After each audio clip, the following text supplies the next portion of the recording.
Hey guys and welcome back to my channel. This is part 5 of What If Naruto Was the Black Sheep of the Uchiha clan. Before we begin, don't forget to like, share and subscribe, and also go and support the author, link in description. Anko was rather enjoying her time off. Eating dango all day long along with hot tea. Could anything be better? No annoying underlings, no annoying neighbors, no annoying missions, and most of all, no annoying brats. They were all busy killing each other in the forest. Alas, her brief reprieve was shattered as one of her chunin ran up to her just as the finishing touch was put on a nice little leaf symbol on a tree opposite to where she was sitting. Anko-sama. The man gasped, out of breath. We found some bodies.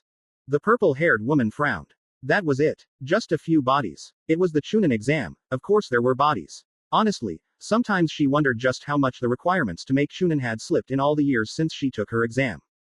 Humoring the man, Anko waved her hand in a dismissing gesture. This thing is going to be a bloodbath, don't lose your lunch this early. The chunin, however, furiously shook his head. These bodies are weird, Anko-sama. Please come take a look. Weird. Things were already at the weird stage. Still, the genin in the forest shouldn't know much of anything past entry-level jutsu and maybe a few parlor tricks, nothing that even the most inept of chunin couldn't identify. Oh well, it could be fun, Anko decided as she tossed away her empty teacup and followed the chunin towards the bodies. The sun somehow managed to penetrate deep enough into the trees so that it hit the forest floor below and warmed the air. In this balmy atmosphere, one particular pile of leaves was really starting to cook. It would surely be enough to aggravate anything under all those leaves. Several loud coughs rang through the silent forest as Naruto hacked and gagged on bits of dirt that had gotten into his lungs during his little nap. Sitting up faster than was probably healthy after such a long fall, Naruto pounded his chest to get the debris clear of his body. After his lungs and mouth were relatively clear of plant matter, the boy rubbed his head and looked around. How did he get on the ground? What was he even doing out here for that matter? Everything was so hazy but. It was to Yuya, Naruto groaned. That psycho bitch almost killed me. Needless to say, that was one memory he wouldn't soon forget. Looking up into the trees around him, he could tell where he had fallen from based on all the broken limbs. Why was I covered in leaves, though? He wondered. Maybe she had tried to bury him in some sort of half-assed grave. Not trusting his legs to hold him at the moment, the blonde pushed more of the leaves off his body and took stock of his condition. Based on the abso-freaking-ludly horrible pain shooting up his left arm every time he tried to move it, Naruto guessed that it was out of joint. His left leg was also hurting something fierce, although it wasn't broken as he could move his toes. Thank Kami for small favors. I've got to set this, Naruto told himself. Anko had taught him how to do things like dislocated joints, but it was something he had never gotten a hang of. Oh well. He would just have to improvise. That tree over there seemed good enough to help things along, only it was so far away. Drawing upon whatever reserves he had, Naruto struggled to his feet. His leg instantly gave out, sending the boy to the ground on his dislocated shoulder, eliciting a shrill yell that was loud enough to send nearby birds nosily flapping off in fright. That wasn't good. There were still teams around, and if one of those teams found Naruto like this, he wouldn't even be able to put up a defense. Suddenly, an idea struck the boy and he bit off several curses, trying to roll over onto his back before finally succeeding. Shaking his sleeve a few times with his good arm, Naruto hissed through the pain, Orochi, get out here. Nothing. The snake had obviously headed off on its own if it wasn't in the sleeve. Naruto couldn't believe that the serpent had just left him out here in the forest of death, wounded, and not at least tried to wake him up. Naruto couldn't focus on that too long, though, as daylight was burning. Odds were that there was at least one team around that would have heard him yell earlier. I don't need that damn snake anyway, Naruto grunted as he dabbed his hand into the blood flowing from one of his many head wounds. Once it was coated, he found a nice firm stick to bite into as he rolled over onto his left side so he could form the hand seals he needed with his limp arm.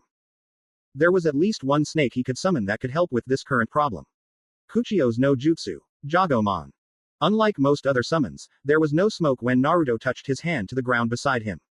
The genin knew the snake was around, however. Hey, get your hide up here a minute, Jagomon, he called out. There was a slight rumbling as the ground next to the blonde opened up, and it made Naruto grunt with pain as his arm was disturbed. He bit his tongue, though, as he didn't want to upset the snake until it had done its job. From the hole, a multicolored head about as wide as Naruto's width popped out. The blue and red eyes of the snake took in the sight of its injured summoner while its forked tongue searched out any nearby threats. It substantially slid out of the hole once it found nothing around. This snake, although unable to speak, was one of the oldest members of the Serpent Order. Orochi had once told Naruto that Jagomon once terrorized the peoples of every country until an army of shinobi had sealed him away in the summoned dimension. It wasn't a very pleasant fate, and it had taken several sacrifices for Naruto to get on the beast's good side. He hoped those farmers never found out what happened to all that cattle. Hey, I need some help to set my arm, Naruto said once the snake had curled up next to him.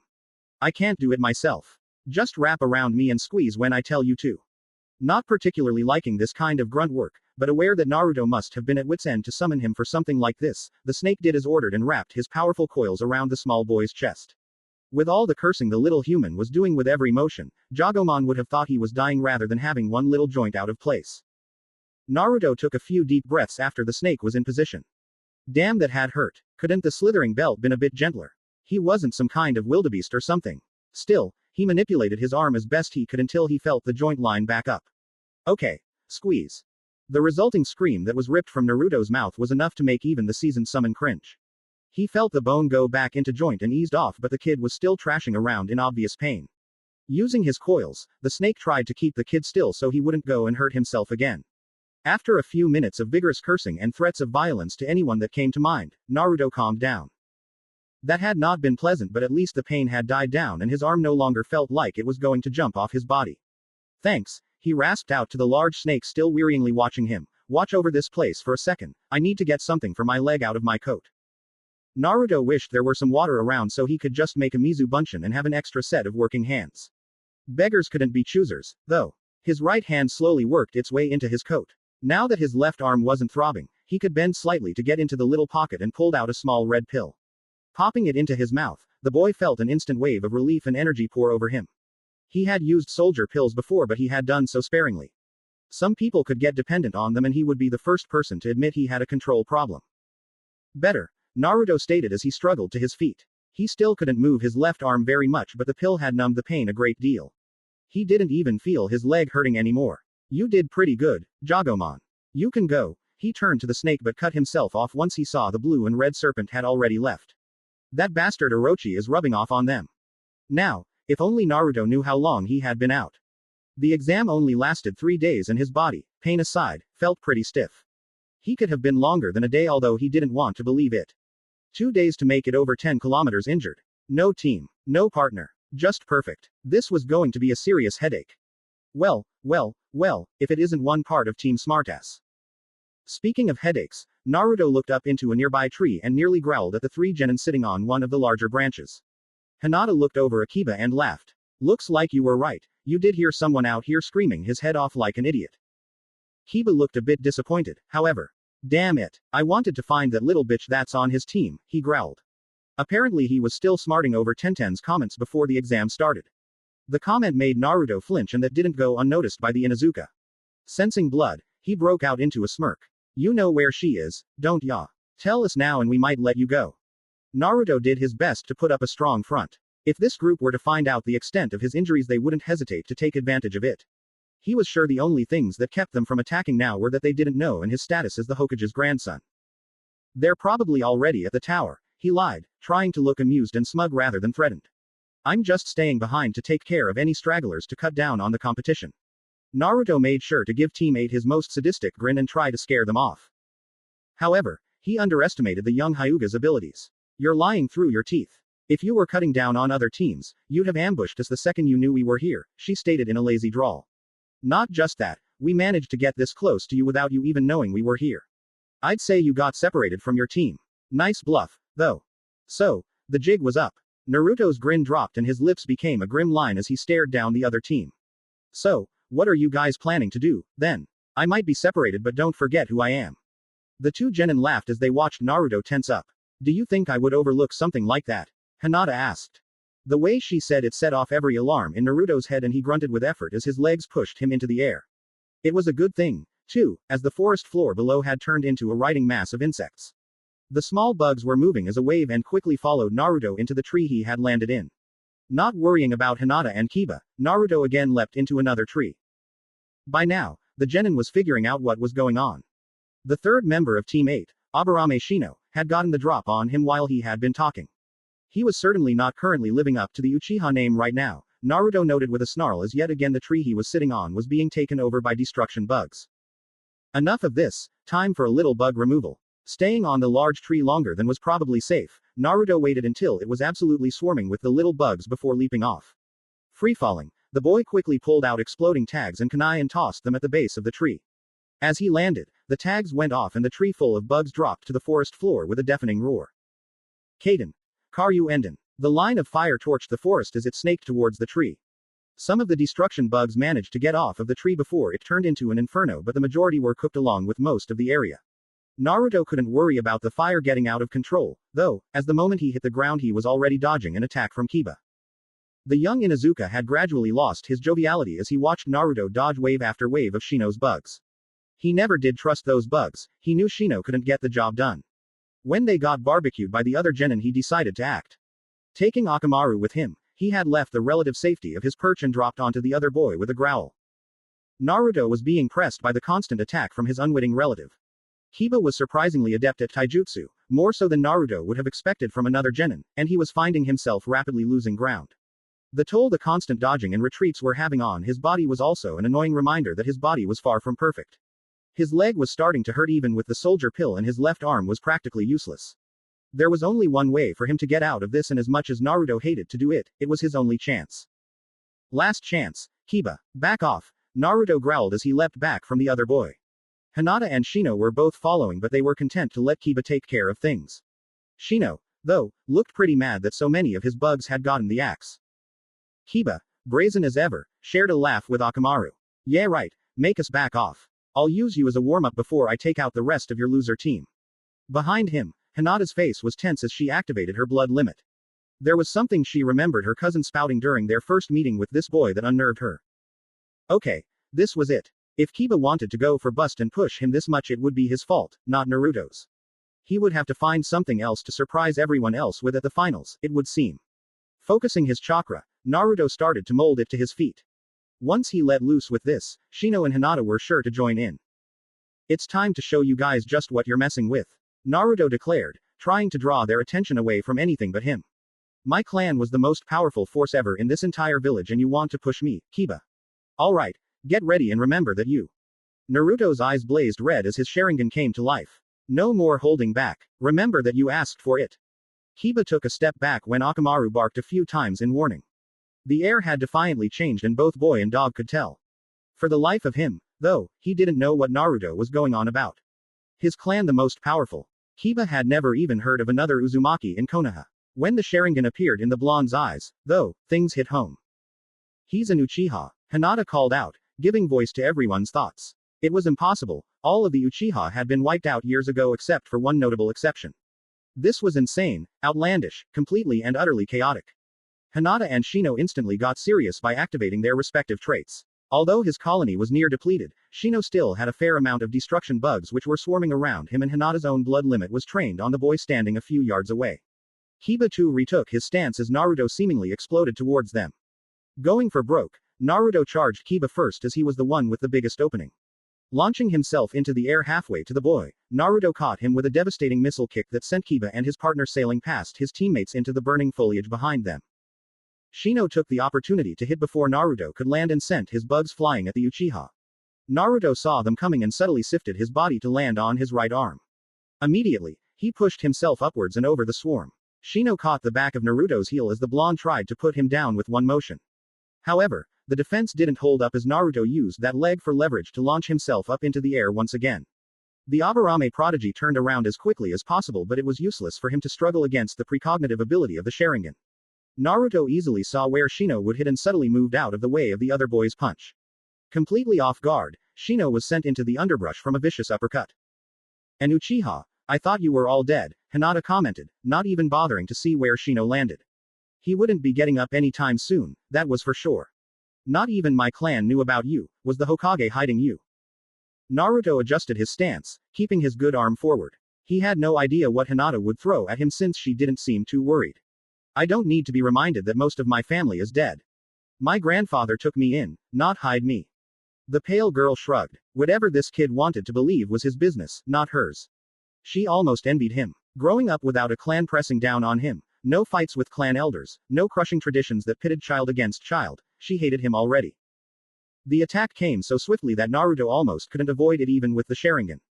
Hinata was instantly in his face with strike after strike being batted away. However, with a bad arm hits were landing. 2 on his right arm, 1 on his chest, another 3 on his left. Numbness was the first thing Naruto started to feel where he was hit. It was odd since Hinata was more tapping than striking, but the attacks were frighteningly effective. Kakashi had told him about the power of the Juken before, but this was more than he could handle right now. However, Hinata was not about to let him escape, and she pushed forward and landed 2 hard hits on his wounded shoulder. In addition to blocking the chakra flow to Naruto's entire left arm, the hits served to aggravate his former injury and the boy cried out in pain. An opportunistic sweep from Hinata took her opponent's legs out from under him and put Naruto at her mercy. Now, give me your scroll if you have it, Uchiha, Hinata ordered as she put a kunai to the fallen boy's throat. If you don't, your team will be 1 short. Screw you, was Naruto's less than polite reply. It only served to make Hinata dig the kunai into his throat harder, drawing blood. If he didn't think of something soon, he would be gone for sure. The rivalry between the Hyuga and Uchiha went back decades, and it most certainly was passed down to the future head of the main family. She probably wouldn't let him live even if he did have the scroll. Suddenly, Hinata's eyes widened and she started running towards the nearest tree she could find. Naruto sat up in confusion until he saw exactly why Hinata was so spooked. A lump of ground was following her as she ran and nearly caught up as she took to a tree. The lump circled the tree a few times before heading back over to Naruto. The genin was wary at first, but his worry soon became relief as a familiar head popped from the ground. Hell yes. Score 1 for Jagomon, Naruto shouted as the snake kept an eye on the Hyuga scowling at him.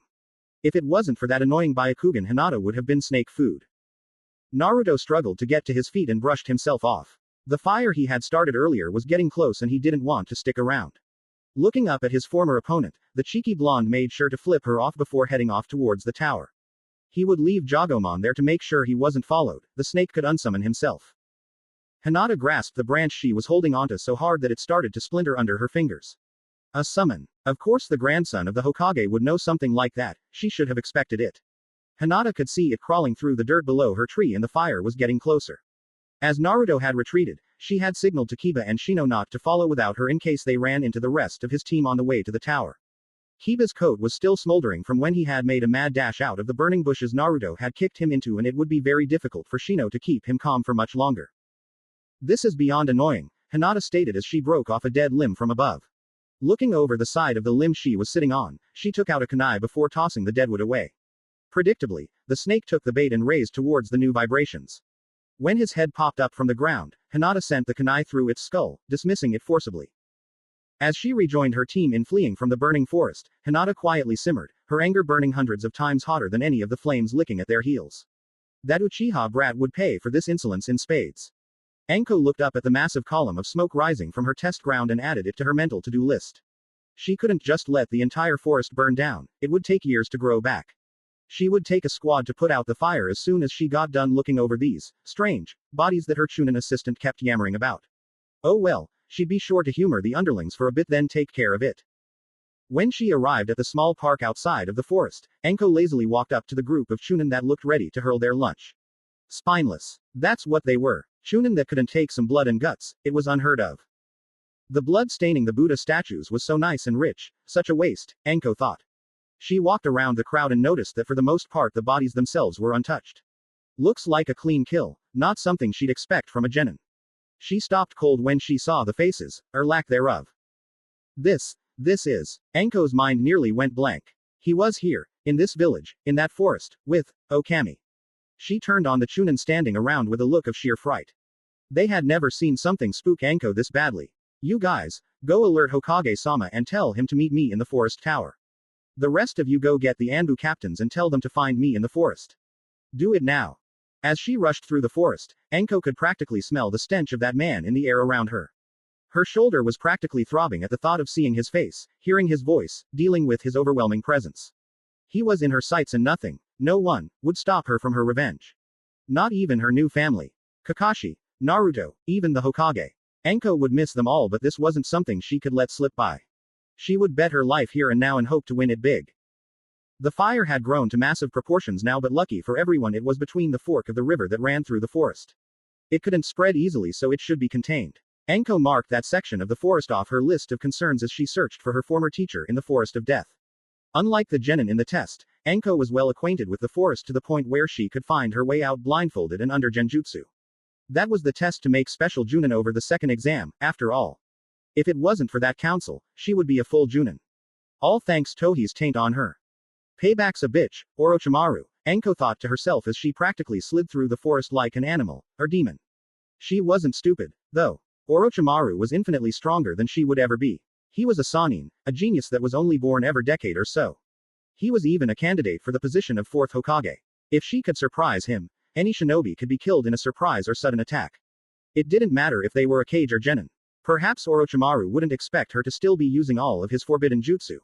It was the best plan she had, so it would have to do. As Anko rounded a particularly large tree, she noticed a flash of motion in a dense patch of canopy.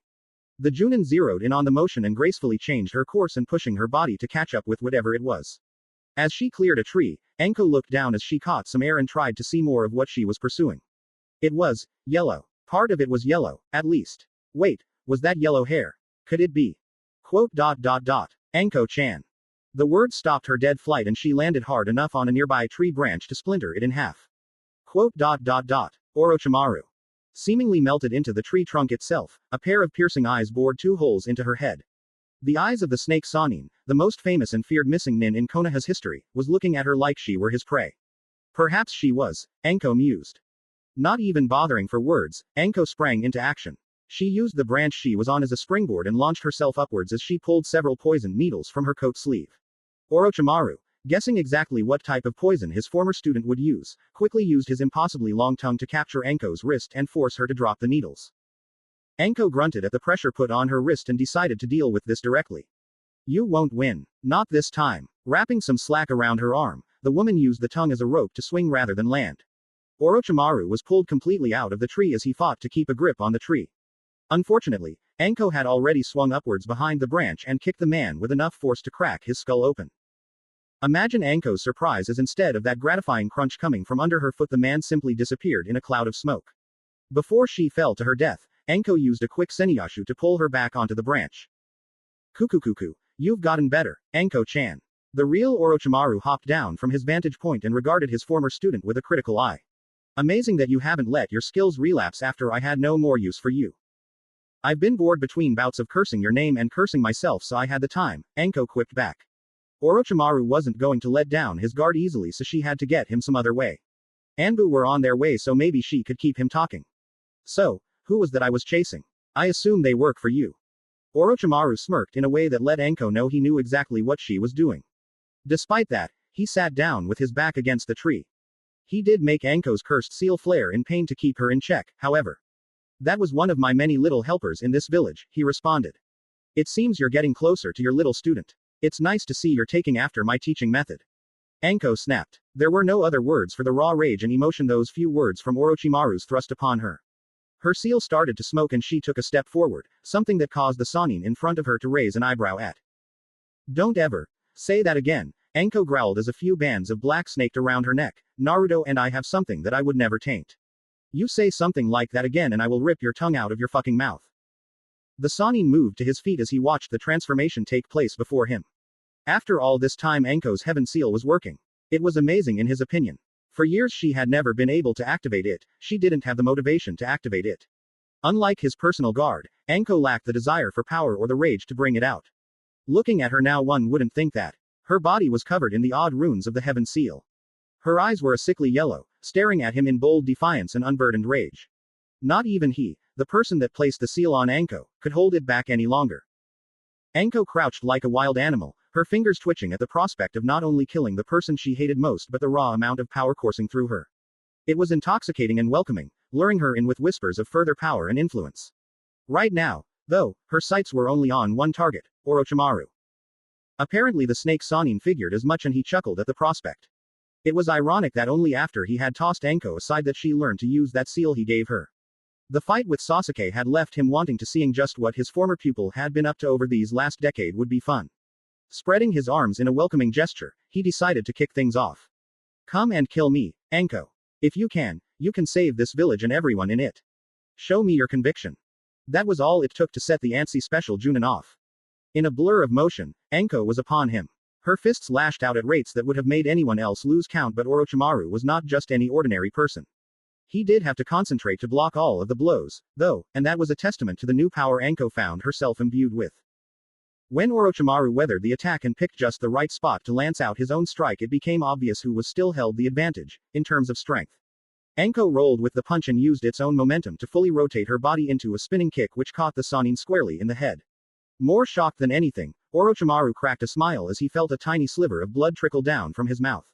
In some morbid way he was proud of his student for accomplishing even this much even if he was just playing. He might actually have to use 10% of his total power to subdue the woman. Anko had enough of bland conversation and staring contests, however. Even as Orochimaru was rising from the ground she was going through hand seals. Kaden. Hisekisho. The cloud of ash Anko breathed out at her teacher caused the bark of the trees around them to burn off. Orochimaru recognized the attack and moved to get out of the cloud but he wasn't fast enough. There you are, Anko purred once Orochimaru leapt out of the cloud. His fake face had melted off and judging from his frown he wasn't very happy. Anko didn't care. She was right back on the attack using her new well of chakra to reinforce her limbs. The sheer power behind the blows was making the branches they were battling on shake every time the Sannin blocked. Deciding to up the ante a bit, Orochimaru lashed out faster than Anko could even see with his foot. She had watched the Hokage give a few exhibitions earlier in life, and he always put one on for the Junin exams, but being on the receiving end of such a force was a new experience. Anko's coat billowed in the air as she rapidly flew past trees. The force had been so sudden and violent that there was no hope of a defense. However, when the Sannin's long tongue caught her ankle, the world went sideways. With incredible power and muscle control, Orochimaru rolled his neck and planted his former student face first into a tree with enough force to shake it from canopy to roots. Beyond the obvious pain in her head, Anko felt her body responding. Even though it hurt, a hit like that should have killed her. There was just no way for the human body to survive impacts like that. Yet, throughout her life she had seen figures above her do it time and time again. Take impossible amounts of damage and still get up. Kakashi, the Hokage, the man she was currently fighting, they all had something extra. Right now, Anko felt she had something extra as well. The cursed seal. It was pulsing in her blood. The forbidden power that pulled out your hidden talent and reserved, molded you to Orochimaru's will. It was something she had been afraid of using her entire life, a mark of shame that she even asked the Hokage himself to help her hide. Now, though, she was using it, accepting it, and she had become more. Anko whispered as she pushed out of the small crater she had made in the tree trunk she had been driven into. More. She clenched her hand into a fist, not feeling much worse for wear. She was bleeding, she could feel it running down her face, but she knew it wasn't a major injury. It was just one more thing to push her onwards. More. Anko shouted at a bemused Orochimaru. I'm going to kill you with your own damned seal. The Sannin watched with something akin to pride as Anko seemingly shrugged off wounds that would have broke her in half a few minutes ago. She was improving with every attack, with every second that ticked by. When he had taken her on as a student he knew she was different. Anko was the first person to ever survive getting a cursed seal. She had potential that even rivaled Sasuke's if she would only find it. He was an excellent judge of talent and that hadn't changed. He readied himself as she jumped at him like a feral dog. Her eyes, yellow and blazing, threatened to consume him with the little power he was allowing himself to use and it was an exhilarating feeling. Orochimaru lashed out with another kick just as she was about to land on him. Instead of catching her mid-fall, Anko landed on the outstretched foot with only her arms holding her up. Her body bended to an incredible angle as she swung her legs over her head, her arms pivoting completely. The extreme acrobatics caught the Sannin defenseless and the force of the kick actually drove the pale man through the branch he was standing on. With the entire platform giving way, Anko pulled a kunai and followed the man to the ground. The force of her fall would be enough to drive the weapon through Orochimaru's skull. The Sannin had different ideas. He ran through a few hand seals and actually melted into the ground as he hit it. Knowing the jutsu herself, Anko tossed away the kunai and managed to get out the last seal as she hit the ground. For a brief moment, all was peaceful. Then, with the force of a typhoon, the ground literally exploded. Orochimaru darted out of the flying debris and dodged the uprooted trees as a large serpent rose from the gaping chasm in the forest floor. Atop its head, a fully tattooed Anko scanned the forest for her prey. Spotting the Sannin, she ordered the monstrous summon she was on to give chase. It was the largest snake Orochimaru had ever seen Anko summon. Even with her enlarged chakra capacity, it had to have been taxing. While it wasn't the size of Manda, it was probably the largest summon Konoha had hosted in years. It was more than capable of snapping him up alive should he let it. However, such a large thing was unwieldy and unlikely to catch him. Anko had given up mobility for power, which was never a smart trade. He smirked to himself as he pulled back on the amount of chakra he was allowing himself to use, it wasn't needed. He instantly regretted it when the ground before him erupted. Anko, yellow eyes calling for blood, rushed him with a kunai outstretched. At the speed she had launched herself and the rate the Sannin was going combined, there was no chance of dodging. Instead, Orochimaru used his arms to take the bunt of the blade so it didn't skewer his heart. With a grunt, they both fell to the forest floor as the summoned snake popped out of existence along with the Bunshin sitting on top of it. Orochimaru kicked his student off of him and looked down at the kunai impaling his arms. It had actually gone through both bones. Simply amazing. Anko-chan. This is the most fun I've had in ages, he commented as he pulled the kunai out with his teeth. Kabuto would have to heal this later. Anko didn't argue back but instead started going through more seals. Orochimaru, however, had other things to take care of and, reluctantly, called an ending to the fight by summoning the bulk of his chakra. The effect was immediate. Anko simply fell to her knees shaking. The killing intent that such a force projected was enough to silence the forest's animals for miles around. Walking up to the shaking woman, he affectionately rubbed her cheek with his hand. Even as bruised and bloody as she was, Anko was still as beautiful as the day he had taken her. A wonderful fight, he informed her. Be sure to tell that old Hokage not to call off the exams, I have 3 of my kids in it. If he does call it off, well, I'm sure you can guess what I'll do. Are you going to kill Hokage-sama? Anko choked. Even talking under this kind of pressure was almost too much. Orochimaru grinned as he shook his head to the negative. I don't have enough men for that yet, he answered. Anko noted that he hadn't even bothered to hide his plans for a future campaign. But if he stops the exam, I might just find them. He paused as he seemingly looked past his helpless student. The man let out a small sigh as he started to sink back into the ground. Seems my time with you is up, Anko-chan. We have to do this again. As soon as the Sannin had sank underneath the ground, Anko collapsed to her hand, gasping for air. Fight against Orochimaru with the cursed seal. She was insane. That man was on another level completely. Even Jiraiya couldn't kill him after all these years. What made her think that there was a chance she could? As she calmed down, the marks on her body started to retreat back into the heaven seal and soon she was left with only her regular chakra. The bloodlust was gone, though. It was a dangerous tool to be certain.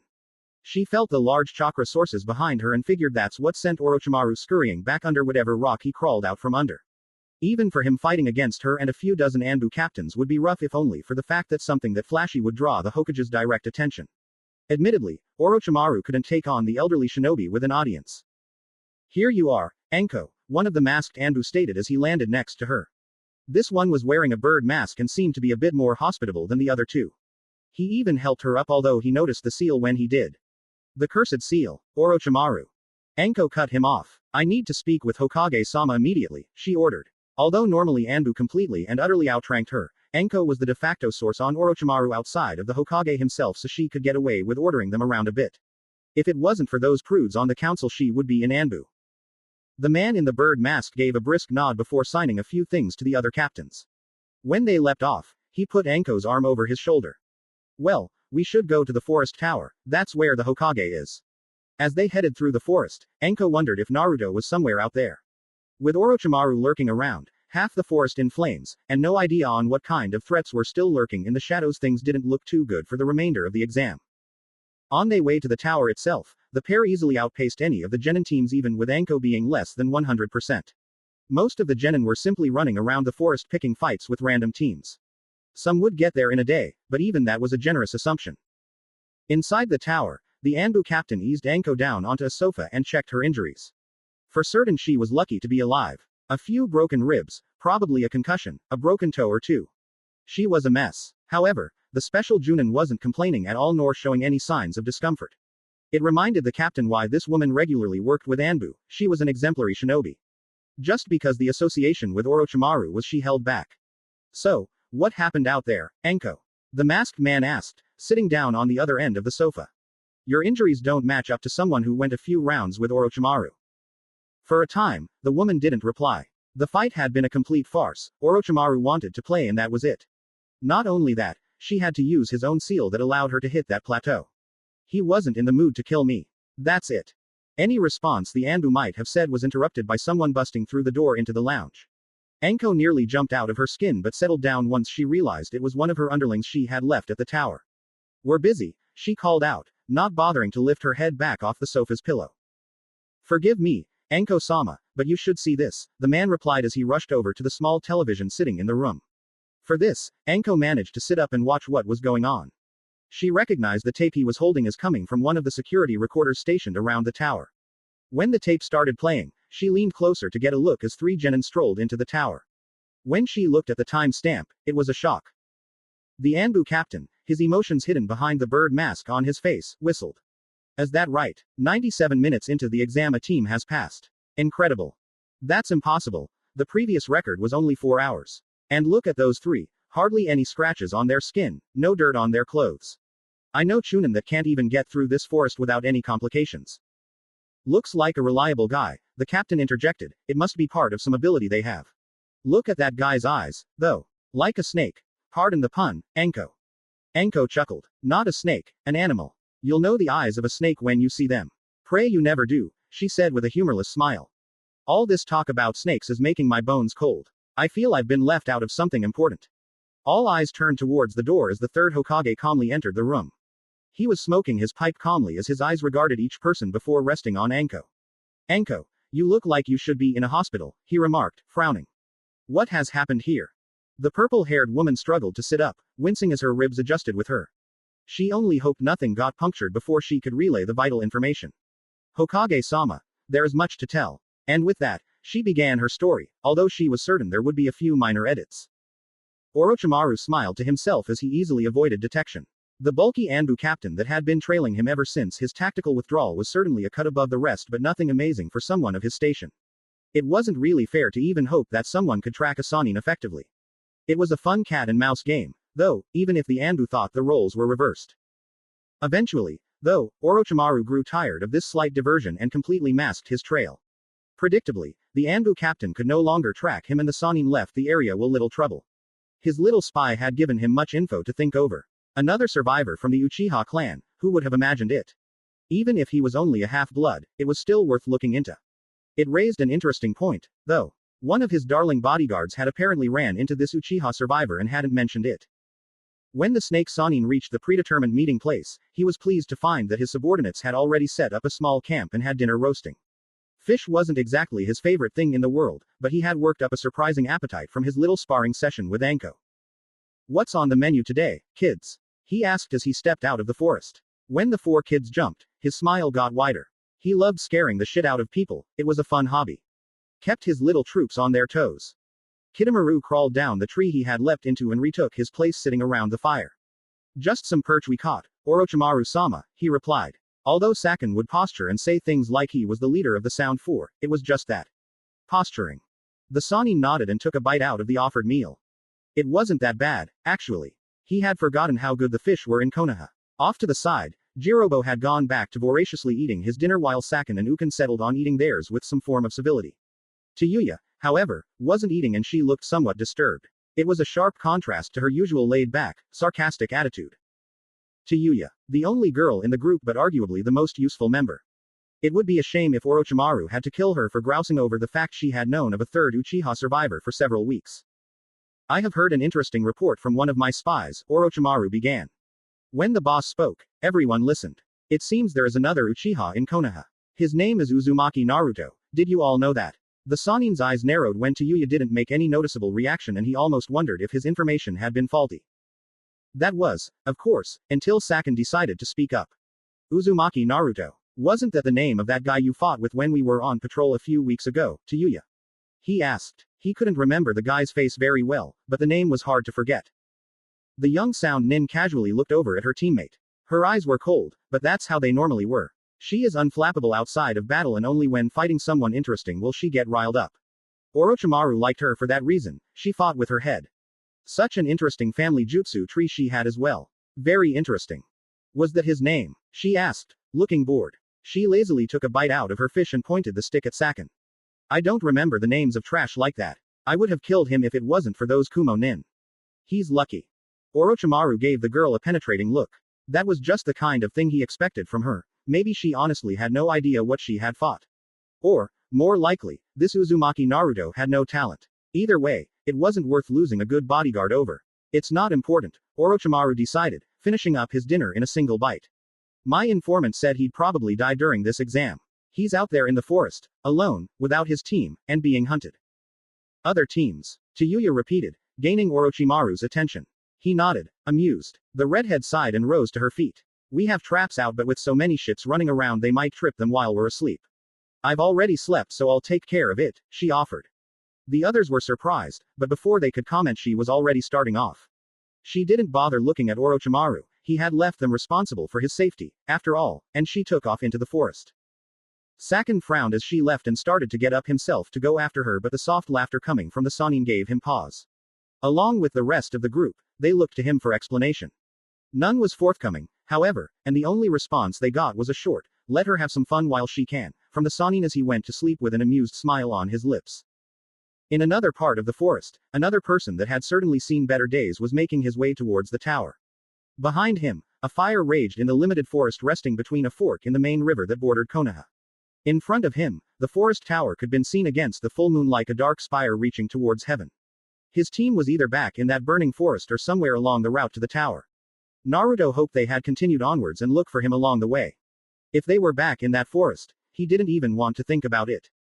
Now, though, he was faced with his own dilemma. Several hours ago he felt Jagomon's chakra disperse, which meant the snake had been dispelled. That left Naruto in a bad position. With the extent of his injuries, there was no way to escape from, let alone defeat, an entire team. This time they even knew exactly what to expect from him, there would be no more trump cards. The forest on the opposite side of the river presented more cover to hide in, and it was also the logical path for Tenten and Lee to take. They would have crossed the bridge after they saw the fire and continued onwards from there. They could also take out another team and get their scroll if they went that way. Of course, that was also the direction Team 8 would expect him to go, and despite the soldier pill he had taken earlier, Naruto was in bad need of some sleep. With the river at its low point, it could be transversed and the bridge could be ignored completely. No one would expect that someone could walk all the way up to the tower on the river. With Naruto chakra reserves already taxed, however, could it be done? Like I have a choice, Naruto reminded himself before running off onto the water. He would have to travel as far as possible to get a head start on his pursuers and hopefully find a place to rest. At least out here he could use Mizu Bunshin if he needed to. It was an extremely useful skill if you had the water for it. Unfortunately for the genin, other people had the same idea. From the depths of the lake, 3 people instantly felt the impulses being sent to them from the chakra Naruto was using to stay afloat. They were the elite water fighters that put even the mist to shame. Although Kurigakure was famous for its water jutsu, the rain was truly the water city. They would trail him until exhaustion had set in, then attack en masse. That was the true way to fight. Blissfully unaware of his plight, Naruto pushed his body onward. By now his leg was feeling a bit better and it seemed to not be as badly hurt as the boy had originally feared. Still, his arm was out for the count for sure. Definite traction for it when he got out of here. Suddenly, his senses picked up a chakra source. It was close but trying to stay concealed. Somewhere, below him, in the water. Naruto nearly cursed out loud at his luck. Why weren't they attacking? That was the question. The most obvious answer was that they didn't know how hurt he was, so that eliminated Team 8. Well, if they thought they could just wait him out, they had another thing coming. Mizu Bunshin no Jutsu. With so much water around, over a dozen clones arose from the deep river and started running along with the genin. Naruto smirked when he felt the chakra source split up and spread out. So, it was a team after him. They had already made mistake number 1, time to see how smart they were. Naruto directed his clones to take a massive leap over the water with him and they all came down in different places. Under the waves, the rain nins were even more confused. With no sun to light the surface, they had no way of knowing that the people they were following were mostly clones. From their point of view, it seemed like an entire squad had just appeared out of nowhere. To make things even worse, everyone on the surface was running in different directions. The 3 shinobi split up and took separate targets. Back on the surface, Naruto grinned when he felt one of his clones dissipate. It was one he had sent running towards the shore, so that meant that one of the ninja after him was way off target. Another of his clones was destroyed further behind him and he continued onwards down the river at a leisurely pace. Therefore, it was a shock when a figure appeared from the water in front of him. From the headband, Naruto could tell they were from Hidden Rain, and that didn't bode well for water combat. If the shinobi could have smirked with that breathing apparatus in his mouth, he would have. They were all Mizu Bunshin. When his teammates saw that, they would come to him. Right now all he had to do was hold the 4 clones in front of him. It was a bit odd to see a Konoha nin using water jutsu, but whatever. You guys are pissing me off. Naruto yelled as he dodged a kunai thrust from the rain nin. On land this wouldn't be a problem, but on the water he had to keep a steady amount of chakra in his feet to stay afloat. His opponent didn't have that problem, and even more was probably at home fighting in the water itself. To compound his problems, another of his clones, one that had been right beside him, was destroyed by yet another rain nin. The third ninja, seeing that his 2 teammates were having a bit of trouble hitting the little bond rat, suppressed all of his chakra except for what it took to walk along the surface of the water. With all of the water clones gone, there was only one target to aim for as he silently pulled out a kunai. In the darkness he would have complete surprise and easily take out this guy. Just a few more steps. Perfect. Hey trash, you're not worth anything if you have to triple team this fag. As a pair of strong arms wrapped around his neck, the unfortunate nin couldn't even scream as his neck was cracked faster than a chestnut. The body did twitch violently, however, and created quite a bit of thrashing. By the time Naruto and the other two rain nin had turned, only a floating corpse remained. Naruto took advantage of the sudden distraction and sent a kunai into the gut of his nearest opponent. With one shrill scream, the rain genin fell back into the water and sank into the blue. And then there was one, Naruto said as menacingly as he could. He even put a bit of killing intent into the air, trying to bluff the last ninja. The shinobi's eyebrows twitched as he watched the situation spiral out of control. Had they missed a water clone or something? Regardless, both of his teammates were dead and the boy before him didn't look very accommodating. Therefore, he did the only sane thing one could do in this situation. He gave up. Naruto kept his kunai close as the other boy reached into his pouch and pulled out a heaven scroll, the opposite scroll to his team's earth scroll. Convenient. As the nin tossed it up into the air, he made a rush back into the water. Instead of following, Naruto caught the scroll and breathed a sigh of relief. Needless to say, he didn't feel the need to try out his sea legs anymore and he hurried back to shore. It was odd how that first rain nin had died and that thought kept Naruto on edge as he moved further into the forest. It could have been a Mizu Bunshin, the rain nin hadn't taken them all out, after all. They could even act independently under certain circumstances as they were one of the more advanced clones. Something told him that it wasn't the case, however. His line of thinking was soon validated as he felt a sudden spike of chakra land behind him. Tayuya rolled her neck with an emotionless look on her face when Naruto spun around to face her. He had out a kunai in his good hand and she could see the Sharingan flaring. Obviously he was a little high-strung. Is that the thanks I get for saving your ass not once, but twice in a single day? She asked. You kicked me out of a freaking tree, you crazy bitch. Naruto shouted back. He was far beyond being nice at this point. The Oto nin snorted at the accusation. Why was she helping this moron again? Sakin would have skinned you alive if he had found you out there. I covered you with leaves, didn't I? More than a bastard like you deserves. Naruto threw up his hands in frustration. He couldn't believe this, not at all. This is nuts, you're psycho, he declared and started to walk off, until a rather large rock beamed him in the back of the head. What the hell, woman? He shrieked. To say that Tayuya was livid would be putting it mildly. She had slugged her way through this Kami-forsaken jungle out of fucking guilt and this piece of shit treated her like this. Oh hell no. This is all your fault. She yelled back, losing any semblance of her cool personality. I can't help that I feel sorry for trash like you. Don't think I'll ever, do anything like this for you again. Do you hear me? We're even. Good. I don't want to owe a crazy woman like you anything anyway. Naruto yelled back. For good measure, he grabbed a handful of river mud and, without thinking, tossed it at the unsuspecting Kunoichi. Tayuya was stunned as something wet hit the back of her head. When she raised her hand to feel what it was now seeping through her hair, it was with disbelief she registered that it was, indeed, mud. You shit, Tayuya accused, pointing at the now laughing Naruto. How dare you throw that at me, trash. Saying this, she picked up a random stick and tossed it back at the laughing boy. She was pleased to note that his skull had a nice ring to it. When Naruto got back up, she was already running into the forest, laughing her ass off as he tried to keep up. This was the sight that greeted Tenten and Lee as they finally made their way to the forest tower. Naruto, dead asleep and covered in nicks, bruises, cuts, and, was that mud? Head to toe, their teammate was covered with mud. You think he's alright, Lee? Tenten asked as she looked him over for major injuries. His shoulder looked pretty bad, but other than that it seemed to just be exhaustion. They had lost track of him back in the now burnt southern part of the forest and Tenten had figured he would head to the forest tower, if he was able. As such, she and Lee had ran helter-skelter to the tower to wait on him, but it would seem Naruto had gotten there first. Lee shrugged. Yosh, I am certain the power of youth is what sustained our dear comrade during his ordeal. It was amazing that he could keep his enthusiasm after all of this. Having ran the entire way to the tower without stopping, he had missed any chance of seeing his beloved Sakura. The things he did for his team. Naruto stirred a little in his sleep but didn't wake up. It would take more than a conversation to get him up right now. As he turned over in his sleep, though, the earth scroll rolled out of his pouch. Tenten picked it up, amazed. By himself Naruto had managed to get the scroll. Lee looked just as shocked. Lee, pick him up so we can get him inside. We're really early so they'll probably have a place for us to rest in there, she said. As Team 2 went inside of the looming complex, Tayuya watched them from a nearby tree. Like Naruto, she was pretty rugged but the smile on her face contrasted with the way she looked. It wasn't her usual smirk but a soft smile that few rarely saw. She had been a little worried when the little bastard had keeled over outside of the tower. She didn't think she had hit him that hard with the log, but instead of trying to rouse him, Yuya had left him to sleep there while watching over him for a bit. Teams had come and gone into the structure, but her genjutsu had kept them away. That one team looked particularly angry as they had went inside, and Yuya was sure she had heard the girl mention Naruto more than once. Oh well, it was about time to head back to camp and face Orochimaru and the rest of her team. She would have to invent some kind of story about getting into a fight with some genin team to account for the way she looked, but it wasn't any problem. She had had too much fun tonight to let any thoughts of the coming mission spoil it for her. There weren't many opportunities to act her age, after all. As she started back to camp, Yuya couldn't help to wonder if Naruto would make it out of this exam. Even if he did, there was always, well, no reason to think about that now.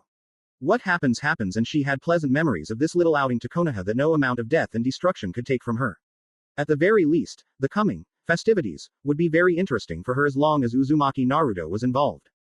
With a slight spring in his step, Kakashi walked down one of the many flights of stairs in the forest tower. Why was he so happy today, you ask? Well, the main reason was the new Ika Ika Paradise book was out. That was always a good way to get Kakashi happy. Other reasons included he had just received word that not only his team had passed the second exam, but that his nephew's team had as well. Good cheer all around. They had both been knocked around a little, but no lost limbs. Great success. As Kakashi hopped up on the main podium where the ceremony would be conducted, he couldn't remain serious. It was too good of a day. Enko's condition, though, did make him wince. The special Junin had apparently been attacked by Rouge Ninja in the Forest of Death during the exam, or that was the cover story everyone else would hear. The Junin had all been briefed during an emergency meeting that Orochimaru was lurking around and that there might be a spy in the ranks.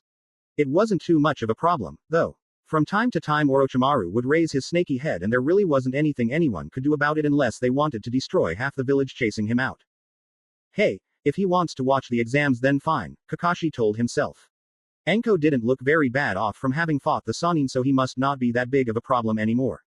Kakashi was confident that if he absolutely had to, he could take down the man. Enko had laughed at that assessment and said that everyone was underestimating Orochimaru. The Junin all remained skeptical, though, even with the Hokage stating that there could be more to Orochimaru's presence here than meets the eye. Especially when it was implied that the missing nin ran Otogakur.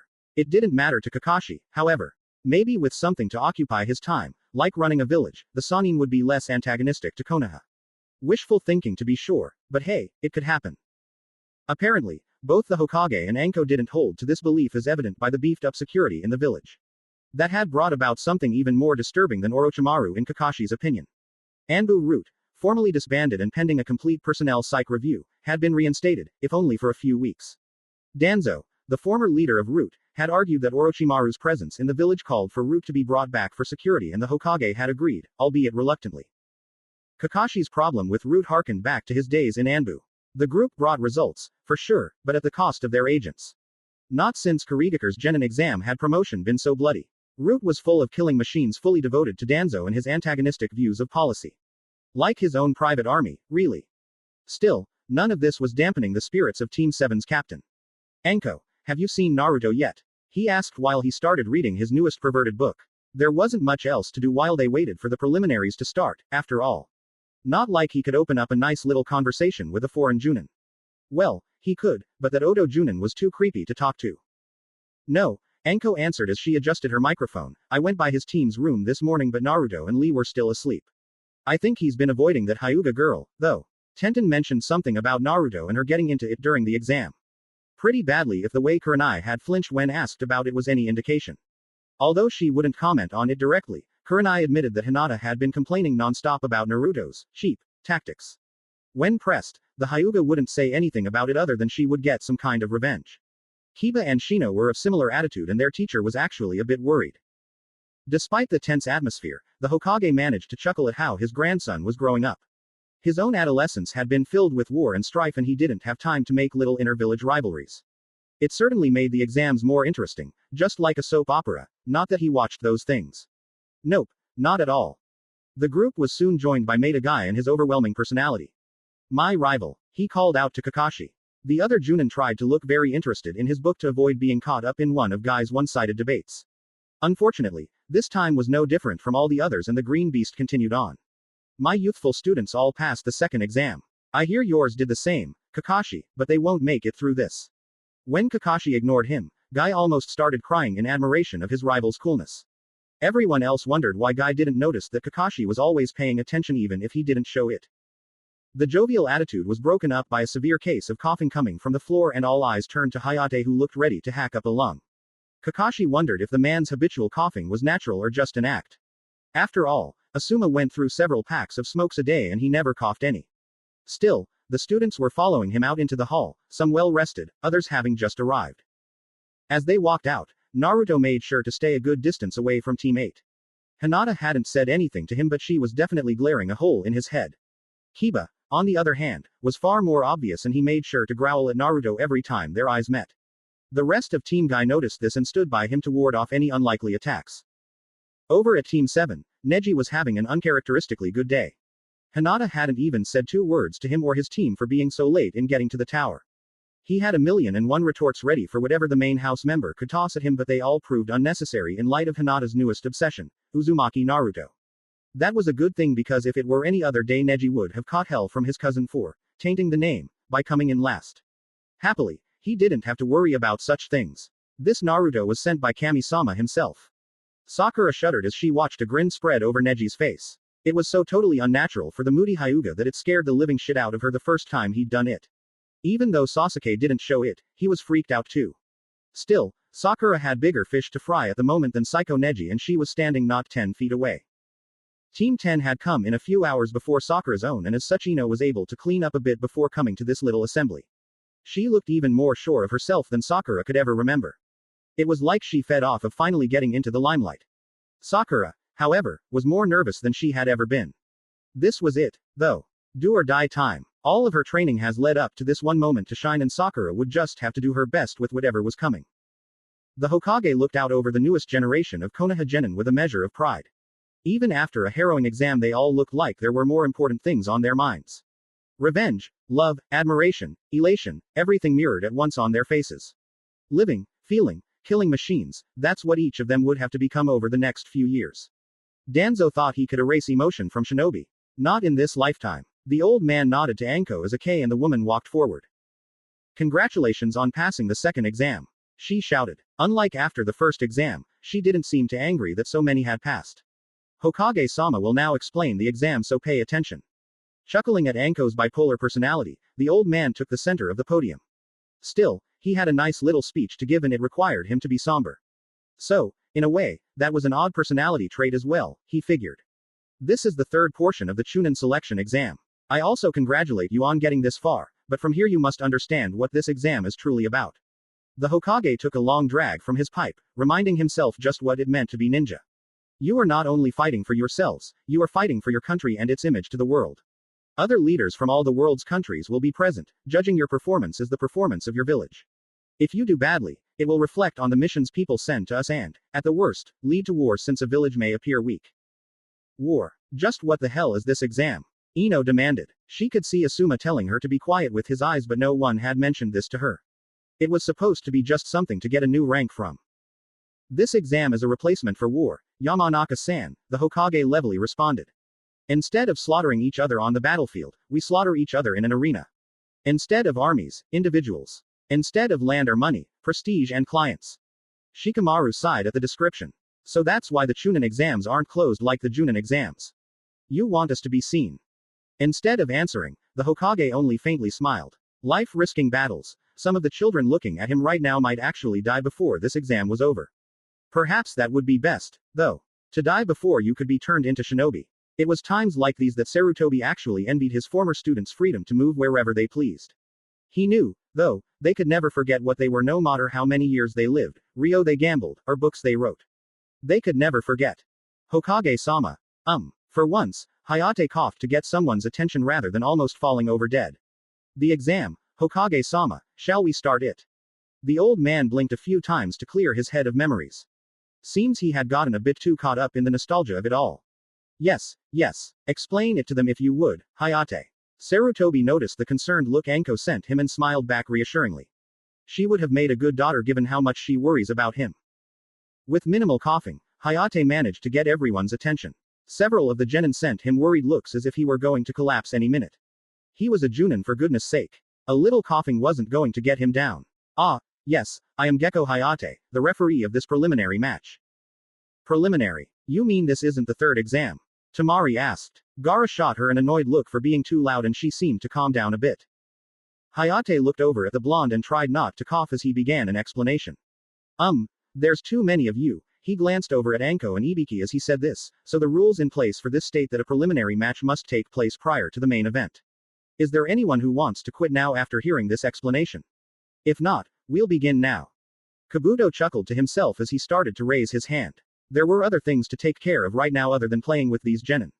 However, he paused when he caught Orochimaru's gaze. The Sannin, disguised as an odd-looking Odo Junin, was smiling slightly. When he saw Kabuto looking at him, he shook his head in amusement and the spy reluctantly lowered his hand. When he thought about it, though, there really wasn't any reason not to fight.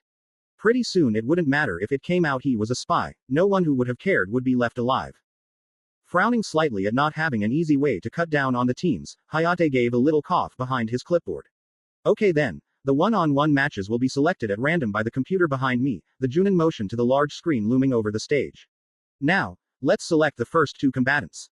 All eyes turned towards the screen hanging over the arena, the genin watching with rapt attention. Letters sped across the screen by the thousands until they stopped. The Hokage looked over at Hayate who was just as confused. Orochimaru, however, almost didn't stifle the chuckle he had in his throat. Those kids are playing around again. Barrier jutsu was one of the little-known specialties of Odogaker.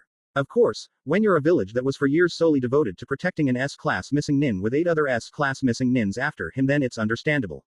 As an elite bodyguard unit that was responsible for guarding the Sannin himself, an even wider variety of barriers and seals were studied. It was one of these barriers that was being used to conceal the 4 figures hiding up in the rafters of the arena, oblivious to everyone outside of the barrier. Not even the Hokage himself would see them if he wasn't expecting them to be there. It was a good thing the barrier was also soundproof, or else this particular group would have been discovered in the first few minutes of setting it up. Come on, just give me the damn thing. Sakin whined as he tried to grab a small control box from his Kunoichi teammate. Kitamura and Jirobo had long since given up trying to stop Tayuya from getting her way and merely watched Sakin struggle for their own amusement. They were evil like that.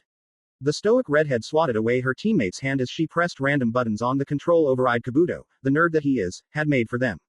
It was a neat little thing, Tayuya had to admit. The bespectacled spy had whipped it up at Orochimaru's insisting to manually control the security systems in the forest tower. Happily, Tayuya had figured out it could also be used to screw around with other electronic systems if they were close enough, thus the current argument between Sakin and herself.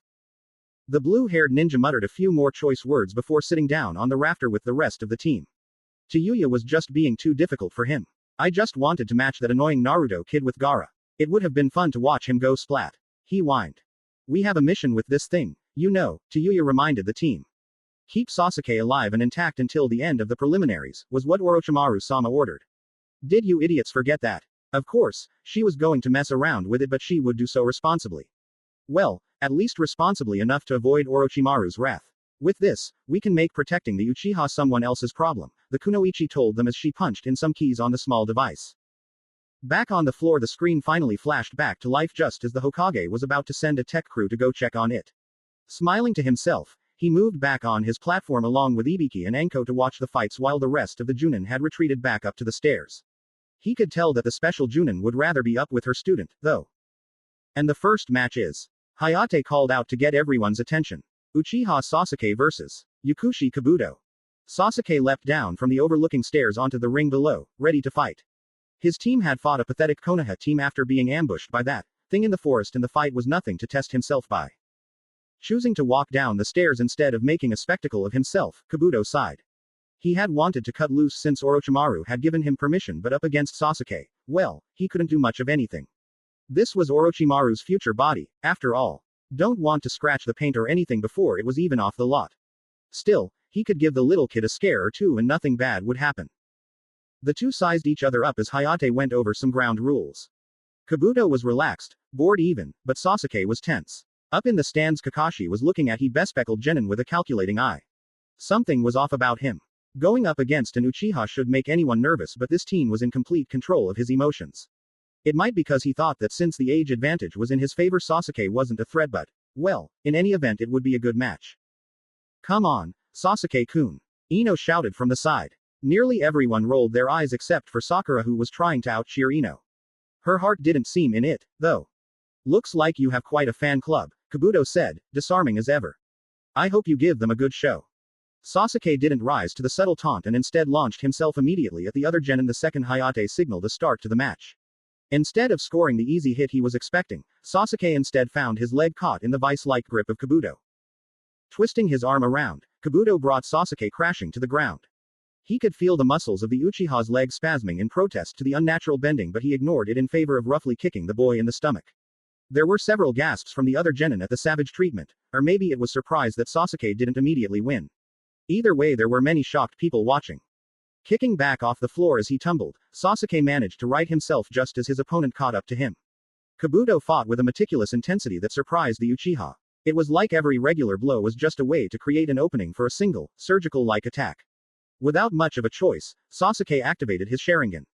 With the rest of his team, Naruto watched the fight swing back and forth between his cousin and Kabuto. The blonde had to admit he had underestimated the odd genin who had stated that he failed this exam 6 times. Even with the Sharingan on his side, Sasuke would have trouble putting away this fight. At least now the other boy could avoid those hard hits. Kabuto just seemed to sneak in. This is a youthful fight, Lee exclaimed. Kabuto-kun is very talented. Tenten was impressed as well with the way Kabuto was handling himself. If anything, it showed her that even an Uchiha could be put on the defensive against such skill. As much as Tenten used to dislike thinking about it, it was good for both her and Lee in the event they went up against Naruto or Sasuke during this thing. Thoughts like this had come up ever since Naruto's Sharingan had developed into such a potent tool. He could even muddle his way through a jutsu-barred sparring session with Lee without getting completely embarrassed these days. Guy noticed the solemn mood of his student and wondered what Tenten was thinking about. She had been somewhat different since Naruto had gotten kidnapped, but he didn't feel it was bad enough to bring up. Tenten had been so serious in her training before the exam. Though, not training in front of the others and not getting help from him. Naruto was doing the same thing, but he would still give his best at the joint training sessions when Tenten was clearly holding back. It was a bit worrisome, but maybe she would work it out by herself. Not that he was ignoring his students, it's just that Guy had no idea how to relate to either Naruto or Tenten. They were so much easier to deal with when they were still fresh out of the academy. Now they were nearly Chunin. Time just flew by for Team 2 and Guy didn't like it one bit. He would have to watch Tenten just a little bit more and look for a chance to talk to her about whatever it was going on. A loud crash from the area brought Guy's attention back to the arena. As he thought, the surprising performance from the young Kabuto had been short-lived. The Uchiha had just struck the other genin with such force his glasses cracked. As Kabuto stumbled backwards, Sasuke ducked low and swept Kabuto's feet out from under him and had a kunai to his throat before the latter could even shake off the effects of having several sharp pieces of glass stuck in his face. Oh okay, I give up, Sasuke-kun, Kabuto stammered. Hayate looked things over, and finding them satisfactory, made a few marks on his clipboard before announcing the end of the match. Winner, Uchiha Sasuke. Predictably, his fan base cheered for the victory while he helped Kabuto back to his feet. That was a good match, Sasuke said to the older boy once he was back on his feet. It was a rare thing to get a compliment by the Uchiha Sasuke. Kabuto smiled in a modest way before wincing. Apparently it wasn't a good thing to move one's face while there was glass sticking out of it. I got a little too excited, I think, he said as he pulled off the broken frame of his glasses. These were my favorite pair, too. When the medic team came over, Kabuto surprisingly waved them off and headed back up the stairs to stand with his team. As his spy passed, Orochimaru quietly mused, I counted 16 times where you could have killed him, Kabuto. Such fine self-restraint and acting. I'm impressed. You overestimate me, I only counted 12, Kabuto replied as he passed, a vicious smile spreading over his face. A pathetic match like that didn't even get the blood pumping. On the floor, the randomizer was still having glitches in the system. Hayate just groaned at the jumbo screen once again missed its cue to begin. He could see the tech guys messing with the little button that randomized the names to little avail. Stupid thing, technology was nothing but a hassle. Just like that stupid humidifier that his doctor had told him to get years ago. Waste of money, his dad had told him, and look at him now. Perfect health. Who do you guys want to do next? Chiyuya asked as they all shared a snicker at Kabuto getting his glasses broke. That guy was way too anal about his glasses, so it served him right. Oddly, Jirobo was the one to speak up first. Kin against someone, he said in his usual polite voice. There was an odd tone to it, though, which caused everyone to stare at him. Even more strangely, he blushed and poked his fingers together shyly. She wouldn't go out with me, he admitted. They all had a nice laugh at that. Well, except for Jirobo, of course. He pouted. Chiyuya scanned the group down there for a suitable opponent for the little trollop. Truth be told, the kunoichi didn't like Kin much either ever since she had made a crack about how red hair had to come from a bottle in this part of the world. Bad idea. Seeing a lazy-looking bastard, Nara Shikamaru, if her memory from the info Kabuto had them memorized, served her right, that was acting completely oblivious to the matches, struck her with an idea. Okay, we'll kill two birds with one stone. A piece of trash down there looks like he could use some exorcise. Shikamaru groaned loudly as his name popped up on the wacky computer. Stupid randomized results. Not only did he have to fight, he had to fight a girl. Troublesome, he said aloud. Ino frowned at her teammate's lack of enthusiasm and she began pushing him down the runway towards the stairs. Come on, you got lucky. It's a girl who doesn't look all that good. You could have caught me and then your fun would have been over. How's that a bad thing? The genin moaned as he was rushed towards the ring.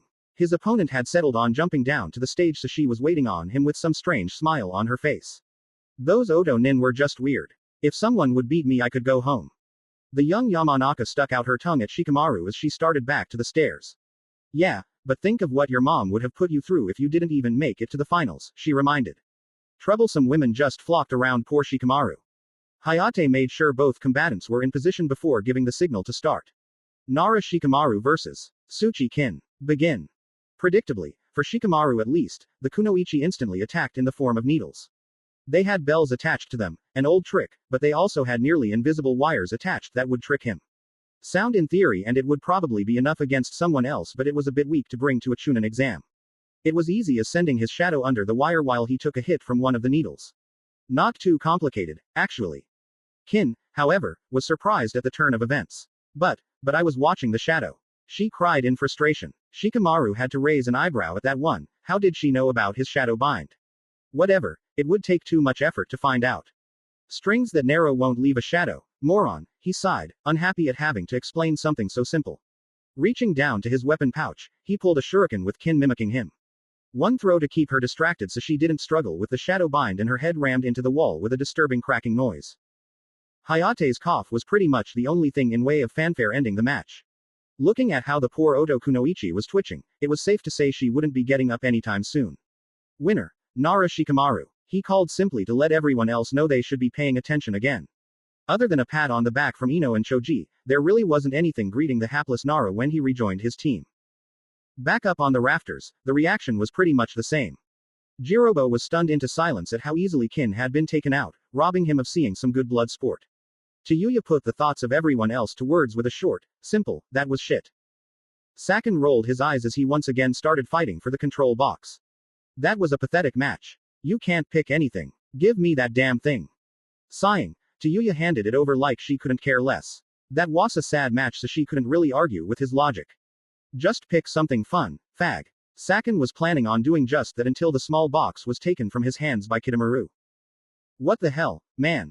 Sakin whined at once again getting foiled in his match-setting quest. The multi-armed ninja ignored his teammate and started to type in names for the machine to display.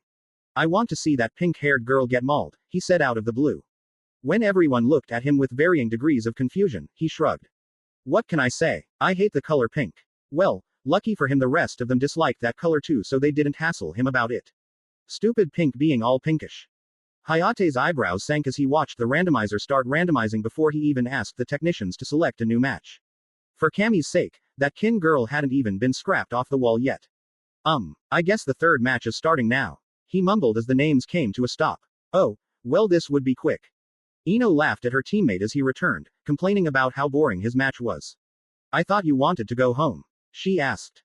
Well, I was already down there, you know, Shikamaru said in way of a reply. He knew just as well as everyone else that he would have still been complaining, but it was the thought that counted.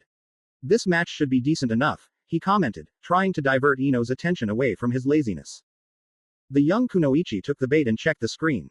Hey forehead girl, you're up, she called out to Team 7, which was further down the balcony. Sakura was surprised to hear Ino calling out to her as she was busy attempting to hold a conversation with her team. Given the disposition of the two troubled children, though, it wasn't going too well. The randomizer had chosen a good time to cut in, not like she was getting anywhere. After getting a few good lucks from the other Konoha teams, she passed Team 10 and tried to smirk at her rival. Looks like I'm up first, she said to Ino. There was still that odd tension between them, but at least they had both gotten used to it to the point where they could attempt to talk normally. Ino nervously chuckled as a means to cover up the time it took her to come up with something to say. It was just so weird between them now. Uh, just try not to lose too badly. Yeah, it was lame but it was all she could come up with.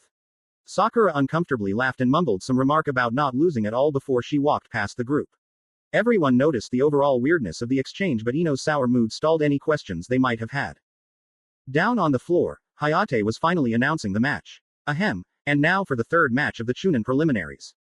Haruno Sakura vs. Abumi Zaku. Contestants please come down to the floor. Up on the other balcony, Orochimaru chuckled at how eager Zaku was to prove himself. It was nonsense, of course, as he was just fodder but such work ethic was nice. Ever eager to show off in front of Orochimaru, the boy had already shunshined down to the stage. Zaku wasn't too excited, though. His opponent was some whiny girl who probably didn't know the first thing about fighting.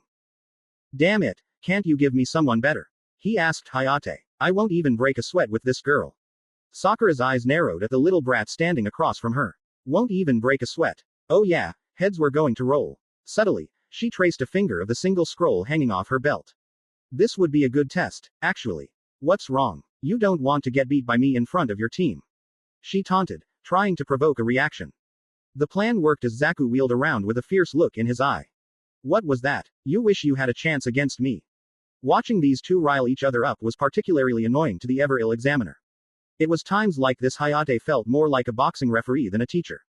When Zaku started squabbling, though, that was enough. And begin.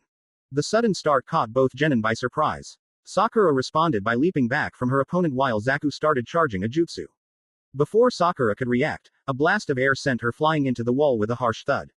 The blast itself was powerful enough by itself but the collateral damage it could cause by sending someone into a wall was another level for Sakura entirely. As she slid down the stone, she wondered just how the other genin could have used a futon jutsu so quickly. Zaku smirked and lowered his hands when Sakura didn't immediately rise. See, pathetic, he said as he turned to the examiner. Call the match, it's over. However, Hayate frowned at how egotistical this kid was for turning his back on a downed opponent. Oh well, he would get it beat into his head soon enough. Zaku's eyes went wide as he felt the air behind him be disturbed and he dropped to the ground just quick enough that Sakura's kick went sailing over his head. Sakura cursed as her surprise attack failed to produce results. Apparently this guy was good with either his sense of smell or air pressure as there was no way she could have made any noise. Regardless, Sakura jumped over Zaku's attempt at sweeping her and brought down an axe handle on the boy as she landed. This too was avoided as Zaku rolled out of the way and brought his palms to bear again. At least now he was taking her seriously. However, Sakura was ready for the blast. When Zaku called out his attack, she ran through a few hand seals and disappeared in a cloud of smoke leaving behind an odd hat. On the podium, the Hokage sighed at the treatment his poor cap was getting but didn't grudge the girl for using it. Anything for a win, he supposed, and the hat was made of sturdy stuff so it should be alright. If not, he knew who to send the bill to. Zaku became enraged at having been thwarted by such a novice jutsu and started firing at the girl as she ran around the room. Chunks of the walls were blasted away and many of the spectators up on the balcony were having to shield themselves from bits of stone. This guy is crazy, Naruto shouted over the roar of the wind. Can't someone stop the match?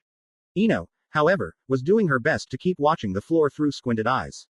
The destruction was getting pretty bad and Sakura couldn't keep dodging forever. Sakura, she called out, stop this guy already. To her surprise, the pink-haired Kunoichi abruptly reversed direction and ran up the side of the room to dodge one of the blasts. As Sakura hit the balcony, she landed on the railing and managed to give her rival a smirk before leaping into the air as the next blast blew the railing away. Ino gasped not only at being blown backwards by the air but also at Sakura's decision to jump for it. She couldn't dodge in the air. Dumb move, Zaku shouted as he trained his hands on his opponent. Full power Zankaha. The blast itself was like a cannon going off and Hayate was ready to jump in and stop the match as the visible wave of pressure headed towards Sakura. He caught himself, though, when a brief flash of smoke appeared around Sakura right as the wave hit. Up in the rafters, the Sound Four were hanging on for dear life to the anchored pipes they had been sitting on. Damn that fucking shithead. Tayuya cursed as she struggled to hold on to both the remote and her perch. I'll skin him myself if someone else doesn't. She also wished she had an extra set of arms like Kitamaru and Sakin. Freaking lucky mutants. The poor girl started cursing again as large chunks of ceiling started to come down around her. Back on the ground, Zaku was breathing a little harder after such a titanic blast but, he was smug. There was no way in hell Sakura could have dodged that one and he was just scanning the room to find a pink stain under some piece of rock. The Konoha were glaring at him something fierce but so what? Not like he cared if this place was trashed. Hey ref, help me find her corpse, he laughed. What a pathetic attack, Tamari sighed as she brushed bits of rubble out of her hair. He didn't even bring down the roof, she sighed. Well, not everyone could be such a bitching wind user, so she could let it slip. Kankuro was less than happy as he rubbed a lump on his head. Doesn't matter, it was complete overkill for someone of that girl's level. Look at my head, I have to repaint my face thanks to all this dust. Safely inside his little shroud of sand, Gaara cast his eyes among the rubble littering the ring. Kankuro, be quiet, he lazily ordered. You're making yourself look even more pathetic than usual. Look down at the ring before you start calling the match. Unbelievingly, Kankuro followed his brother's eyes and scoffed in disbelief. How the hell does that little girl keep upright with that thing? He wondered. Of course, Tamari carried around a slab of metal too, but still. Crazy women and giant weapons. Talk about penis envy. Zaku was still arguing with Hayate to call the match when the examiner finally got tired of the boy's annoying mouth and leapt back away from him. Initially confused, the Oto Nin soon found out the reason as he was forced to dodge yet another sneak attack. It wasn't the same, though, as looking back at the enormous sword now cleaved into the solid stone he had just been standing on sent a cold chill down the boy's spine. With a grunt of effort, Sakura freed the Kubikiri Haucho from the floor and heaved it onto her shoulder. It was taking a lot of effort simply to stand upright, but the image should be enough to rattle Zaku's cage. What's wrong? Don't want to continue? She asked when the boy studied her in disbelief from across the room. Her baggy pants were torn and dirty and her fishnet shirt was ripped in a few places, but other than that she looked no worse for the wear. Ino had to grin at the show her rival was putting on and at the faces her fellow genin were making. Even Naruto looked shocked beyond words while Asuma looked like he had just laid an egg. What the hell did Kakashi do to her? Ino heard him mumble to Kurenai. That's his sword, Sasuke commented to Neji and Kakashi in confusion. I thought Sakura buried it with Zabuza and Haku. She kept it all this time. That caught Ino's attention. Haku, what do you mean bury? She asked. Haku was alive and well, somewhere. Did he die in the exams? She demanded, walking right over to Team 7. Kakashi scratched his head and wondered just how to get out of this one. This was going to be tricky and require an unshakable amount of coolness, tact, and trickery. Are you an idiot? Haku died in Wave Country with Zabuza, the missing nin who Sakura got that sword from, Neji bluntly stated. At Ino's confused expression, he sighed and began retelling the mission in detail.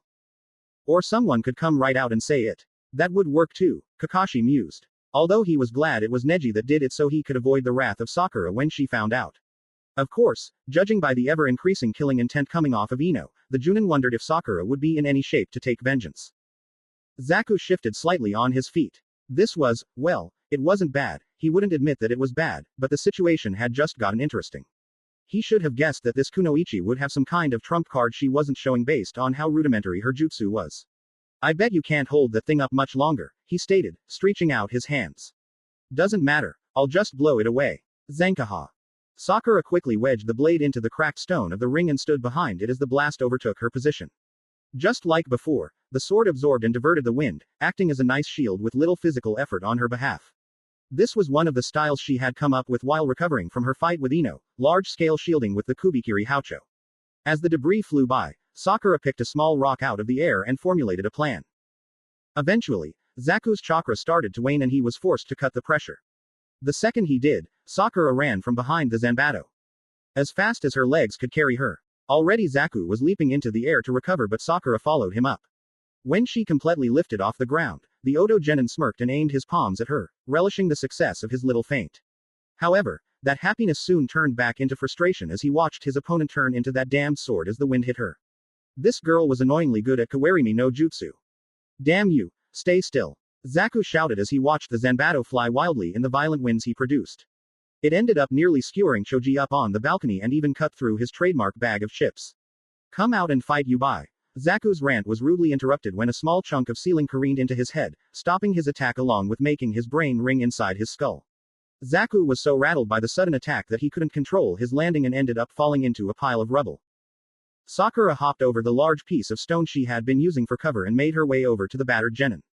Nearly out of chakra, Zaku forced himself to his feet and took a taijutsu stance, although it was obvious he was still off balance. How did you hit me? He demanded. His anger only increased when the girl smiled condescendingly at him. You haven't figured it out? Sakura asked as she cracked her knuckles. I knew you were good at sensing a difference of air pressure before an attack, so I just waited until you made the air so unstable that a small thing like a rock couldn't be noticed over the currents you were creating. You're lucky I didn't use a kunai. With a feral yell, Zaku launched himself at the cause of his embarrassment. To his growing horror, his fists only met air as Sakura dodged like he was nothing but an annoyance. Frustrated beyond belief, he lashed out with his feet, trying anything to throw the other genin off her game. Instead of dodging the foot, Sakura caught the leg with a grunt and wrapped her arm around it. Using the last bit of her strength, Sakura heaved Zaku up into the air and slammed him into the nearest solid surface. All those days spent swinging around her Zanbato weren't so useless after all. Hayate winced as Zaku hit the wall with a sickening thud. That little girl had a good bit of power in her if she could slam someone her own size into a wall by his leg. When Zaku didn't get up after a few moments, the Junin knew the match was over. Winner, Haruno Sakura. Stunned, Sakura could only blink in amazement. She had won. Her breathing hitched as she heard a few claps coming from the podium. Some of the minor Chunin that were already clearing the ring were obviously impressed, and even the Hokage was smiling.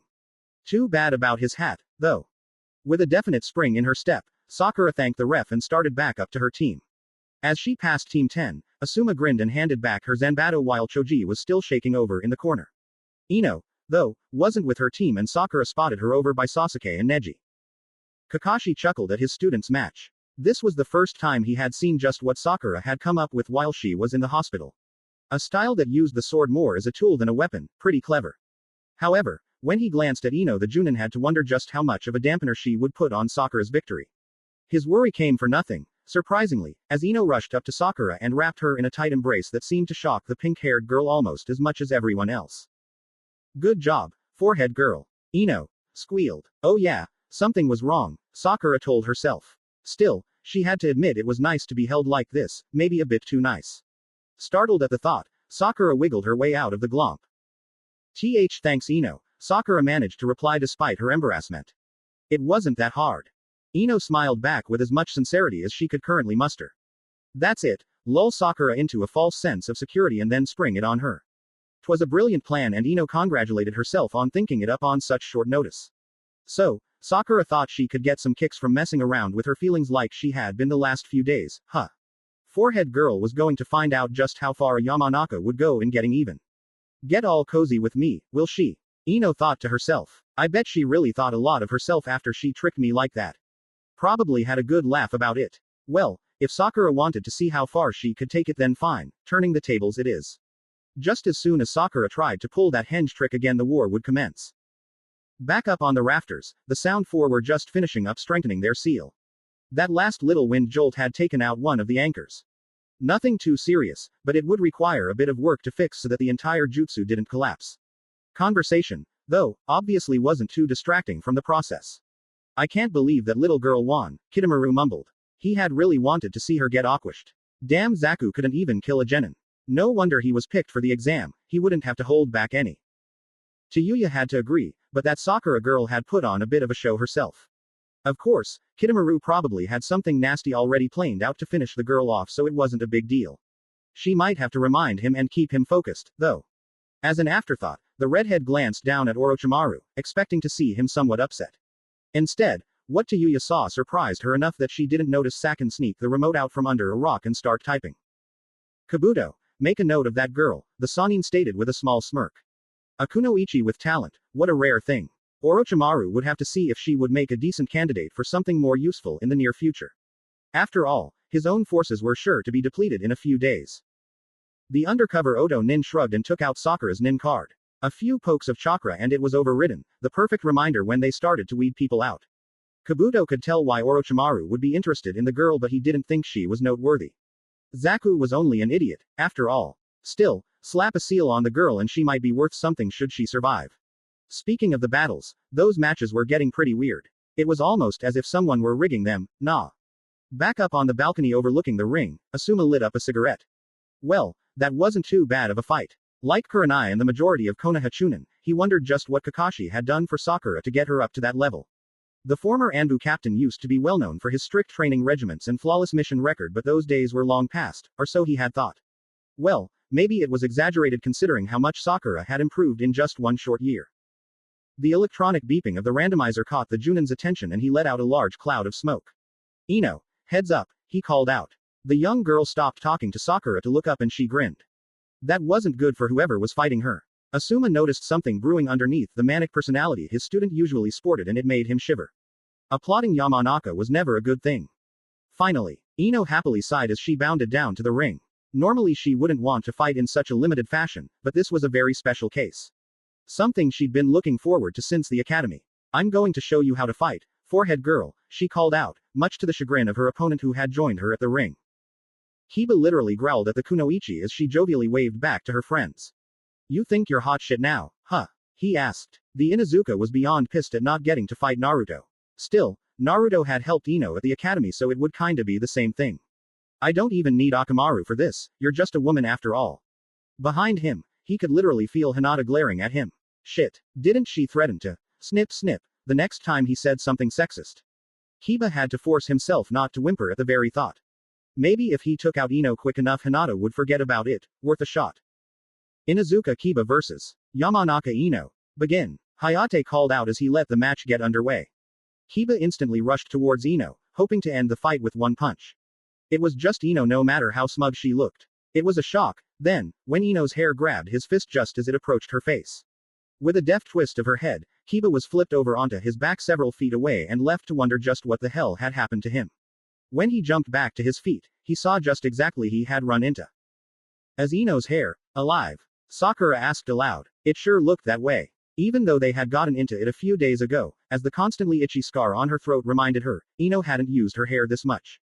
This was just, wow. The kunoichi's ponytail was whipping around her head like a snake, snapping this way and that. Naruto, who was standing near Team 7 with Lee and Tenten, blinked at Ino's improvement. Last time they had sparred, the Yamanaka couldn't control her hair to this degree. She's threading her chakra through her hair itself, he replied to Sakura. I didn't think she had that kind of control. Although Sakura didn't like being informed of something by her least favorite person, she was too enthralled with Ino to listen. That is to say, enthralled by Ino's match. Yes, the match. Well, Biscuit, is that all you got? Ino asked, standing quite loosely with her arms folded. It was an easy way to goad someone into attacking and getting into her range. Knowing Kiba, he couldn't be able to resist it. As par for course, the genin snarled and charged yet again. Ino's hand deflected the first punch as her hair lanced out and cut a thin line on Kiba's cheek. When he grabbed a fistful of the golden locks, the kunoichi's knee came up and nearly neutered him in the most unpleasant of ways. Again he was forced to withdraw from close combat and he somersaulted backwards a few meters. It was like fighting someone with an extra set of limbs armed with swords. Finally, Kiba decided to play things a bit smarter than usual. Akamaru, let's get her, he called out. The small dog rushed over from the sidelines and yapped happily at getting to have a little fun. You ready? Let's go. Shikyaku no Jutsu. That's Naruto's jutsu, Ino thought, shocked. The speed that Kiba came at her was enough to allow him to slip through her defenses and land a solid hit in her gut, sending her skidding backwards. It took everything to just stay on her feet. From the side, Akamaru came in and nearly latched onto Ino's arm, but the kunoichi's hair snaked out and wrapped around the canine's waist, flinging him across the ring. When Kiba rushed to catch him, Ino caught her breath. That attack had been at a level above what Naruto could manage with the same jutsu, it would seem. Rushing to the side, Ino tried to flank Kiba while he was looking over Akamaru. Only after she was committed to the attack did she see the small dog swallow a little red pill. When Akamaru's fur turned bright red, she could feel the chakra rolling off of the dog. When the animal launched himself at Ino mid-swing, he finally hit pay dirt and latched onto Ino's arm. The girl recoiled at the pain and punched the dog in the skull. It made Akamaru let go, but split her attention away from Kiba, who landed another violent hit, this time sending Ino rolling along the ground like a rag doll. Yahoo! That all you got, girly? Kiba cawed, looking mighty pleased with himself. Time to finish this, come on Akamaru. Jujin Bunshin no Jutsu. The little dog leapt up onto Kiba's back and both transformed into identical, but feral, genin. Ino's eyes narrowed as she took a good look at her new opponents. With that soldier pill, Akamaru probably had as much chakra as Kiba for a few hours, so instead of one pissed Kiba she now had to fight two. Perfect. I didn't want to show everything I had here, but you're making me do it, dog breath. The girl snarled. Lowering her arms, she made a strange seal with her hands and her hair erupted from its neat ponytail into a wild visage of tangled threads. Heppo. Heki Suken. More than a few eyebrows were raised when Ino's hair snapped into place on her arms and neck like golden armor. The long strands were more than enough to cover her face, neck, torso, and arms in a sheet of living armor. Kiba, although wary, charged in together with Akamaru, his claws extended. When he connected, he let out a loud cheer that soon turned into a cry of pain. His nails had not penetrated the sheet of hair on Ino's shoulder, and now a strand of hair was skewering his hand through the palm while more was slowly creeping up his arm. What the hell is this? He shouted as he tried to rip his arm away. Despite the pain he must have been feeling, Kiba was still determined to escape even if his skin was starting to stretch and be cut. He tried to hit Ino with his free fist, but this too was caught in the maw of hair covering the girl's face. Ino laughed under her golden mane. Idiot, I can run chakra through my hair, she stated as if she were talking to a child. Of course you're going to get caught by it. Give up or be smothered. Akamaru took a look at his master's predicament and rushed to help. He tackled Kiba hard and managed to rip the poor boy away from Ino's trap, but not without serious damage being done to Kiba's arm, which was halfway snared. It was hanging limply at his side and his palm was torn to shreds. However, Kiba's fighting spirit didn't seem to diminish in the least, as his face was a visage of pure fury. That's it, bitch, Kiba snarled. Come on, Akamaru. We're getting serious. Gatsuga. Despite his injuries, the Inuzuka managed to launch himself into the air along with Akamaru. The twin cyclones snaked around the ring at a breakneck pace and Ino found herself caught between the swirling maws of death. She just managed to roll to the side as the ground where she was formerly standing became rubble. There was just no way to fight them both at the same time, especially since they stayed far out of range of her hair. The obvious answer to her problem is to cut the numbers. To that end, Ino made a mad dash towards the wall of the stage and started running vertical. As expected, Kiba and Akamaru had to either come in from the side or ahead since the balcony was above and the floor below. When they started towards her, Ino started pumping large amounts of her remaining chakra into her hair and raised her open palms to take the impact. Heppo. Genzen Tate. Her hair retreated back from her waist and arms to form a half shell between her outstretched hands. Perfectly symmetrical, it left no edges for Kiba's claws to catch on. When the two hit the shell, they both slid along the shield and ran into one another before they could stop themselves. Kiba rolled along the ground with various grunts and yelps while Akamaru hit the ground hard below Ino. The puppy was still breathing, but between his own Gatsuga and Kiba's, his body was cut up like a butcher's chopping block. Out of chakra, Ino dropped from the wall onto shaky feet. Her hair was now limply hanging down her back, but at least that mutt was out of the way and Kiba didn't look in too good of shape. The Genzen Tate was only as strong as how much chakra was pumped into it, after all. Making a shield of that size and strength was taxing enough. If Kiba managed to get back to his feet, there wouldn't be much left she could do in way of jutsu, so there was only one thing to do. Something was definitely broken, Kiba imagined as he pushed himself up with his only good arm. It felt like either his hand or a few fingers, maybe his nose. He smelled Akamaru on the other side of the room, probably coated with blood based on how thick the smell of it was. And, oh great, Ino was still up and mobile. Kiba tried to push himself up onto his feet, but a sandaled foot roughly kicked his good arm and sent him sprawling again. It's over, Kiba, Ino stated, struggling to keep the strain out of her voice. Luckily, Kiba had his eyes closed, or else he would have seen Ino's hand shaking as she fought to keep a steady grip on her kunai. The chakra pathways in her hands were fried and Ino knew it would take a few days to get them straightened out again. To keep the blade steady, she rested it on the fallen genin's neck. There was little doubt in her mind that if Kiba decided to try and disarm her, he would win. The Inuzuka stiffened when he felt the steel on his skin. If he tried to move, Ino could easily kill him. His arm was busted up and his face was far too bloody from crashing into Akamaru's Gatsuga to see. Ino's voice sounded tired, but hard. She just might do it. Damn it, he cursed, and Ino pressed the blade into his skin just a little more. I give up. Kiba finally sighed as his body went limp with defeat. Winner. Yamanaka Ino. Hayate's sudden outcry sent Ino falling backwards in shock. The sickly Junin was a sneaky one, that was for sure. The young Kunoichi leaned back with a sigh and rolled her neck, cracking several joints in the process. Kiba had put up a fight, that was for sure. Hey, Biscuit, she called out, tapping the boy with her foot, you caused me a lot of problems, you know. I didn't want to show any jutsu. Kiba chuckled into the dusty floor. You're a pushy bitch, you know that. Complaining at me when I'm like this. I'll get you back when I heal up, he promised. The medics were already out on the floor with Akamaru while Kiba struggled to sit up and get onto the stretcher provided. At the very least he'd get onto it under his own power. Man, Ino's going to be even more troublesome now that she's won, Shikamaru sighed as he watched Kiba and the medics clear the floor. Honestly, he hadn't expected Ino to win, not that he'd ever tell her that. Kiba was one of the people to beat in this exam, and to be taken out in the prelims was a feat to be sure. Looking at Asuma, Shikamaru could tell the man was smug in the fact that one of his students had surprised everyone else so much. Oh well, the old guy was entitled to a little gloating. That line of thinking was probably what kept Kurenai from launching herself at Asuma. He was sending quite a few smug looks her way. Hayate sighed at how bloody the exam was getting. These kids were tearing each other up and it was only a month before the main exams. If one of them got seriously hurt winning and couldn't compete, then what would they do? As he was mulling this over, a technician shuffled over with a tiny bit of good news. The randomizer was fixed, it seems. Good work, he told the nerdy man. Hey, wait, did he just hear someone cursing from above? Nah, probably nothing. In the rafters, Tayuya was cursing a certain ninja info card wielding egghead and his defective equipment. What? It could work after getting a rock smashed into it. What a piece of shit. Yeah, definitely his imagination. Ahem, the fifth preliminary match will now begin. The contestants are Aburame Shino and Sabaku no Tamari. Contestants to the ring. Ino walked up the stairs as Shino and Tamari squared off. It was sure to be an interesting match, but Bug Boy didn't look to be in the best of shape.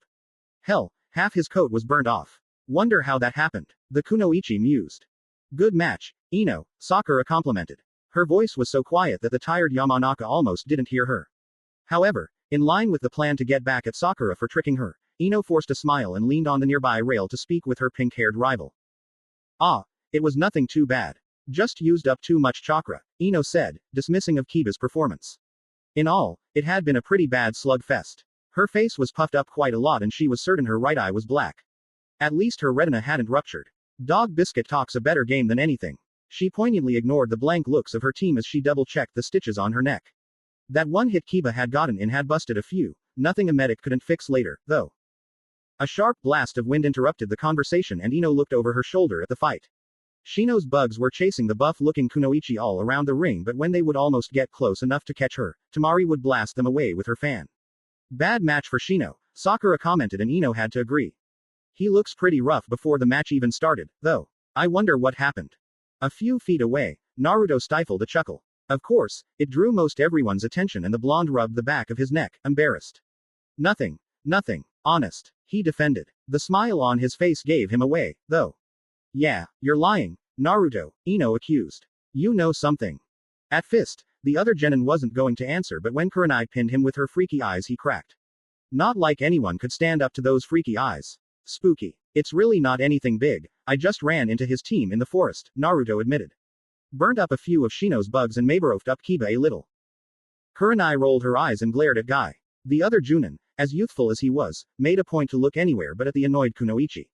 Not even he was crazy enough to get on the Genjutsu master's bad side. So that's why Hinata was so upset, Kurenai sighed. Still, she said something about you using cheap tricks to get away. Do you know what she was talking about, Naruto-kun? The young boy visibly flinched and everyone's eyebrows ticked upwards. However, Kakashi came to the rescue and ruffled his nephew's hair with a smile. It was that new jutsu you were working on, right? It's pretty sneaky. Still not convinced, but not willing to push the point, Kurenai turned her attention back to her student's fight and let Naruto off the hook, for the moment. That was enough for Naruto as he relaxed a bit after sending his uncle a thankful glance. Guy, however, was another story entirely. Yosh, a new technique. You shall have to demonstrate it in your match, perhaps against the youthful Lee. He exclaimed. Lee nodded enthusiastically and pumped his fists in unison with his teacher while Tenten looked ready to crawl into a hole in the wall. How very embarrassing. Why yeah, sure, I'll show you guys my wonderfully sneaky technique in my match, Naruto stated. He hoped that Guy would be somewhat appeased and maybe even forget about the entire thing. Probably wasn't that lucky, though. There was a collective wince from all present when they heard a loud thud below them.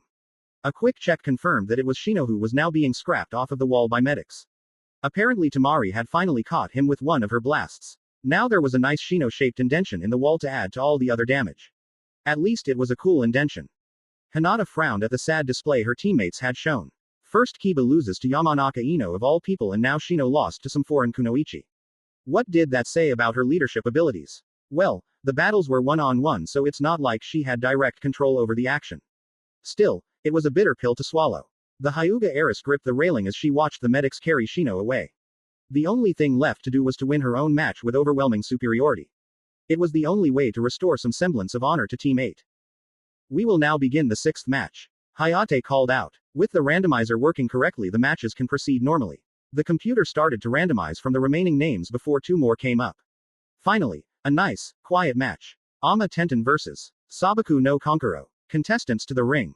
Tenten rolled her arms and stretched a bit. Not exactly the best match, but it would be a decent enough workout. I'm off, guys, the Kunoichi stated as she walked away. The blunt way Tenten had said her goodbye made Guy sigh. Naruto noticed his teacher's mood and quietly inquired, Guy-sensei, what's wrong? You haven't been as loud as usual today.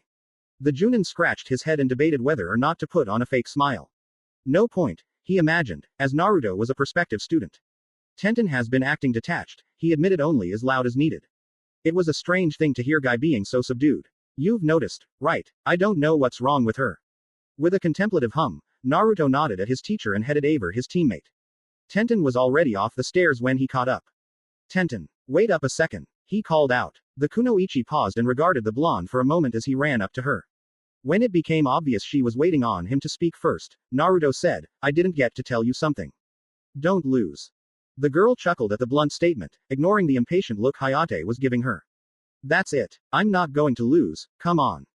Naruto laughed along with her. I know I don't have to say it, but I guess I want to see how good you've gotten, he admitted before getting sheepish.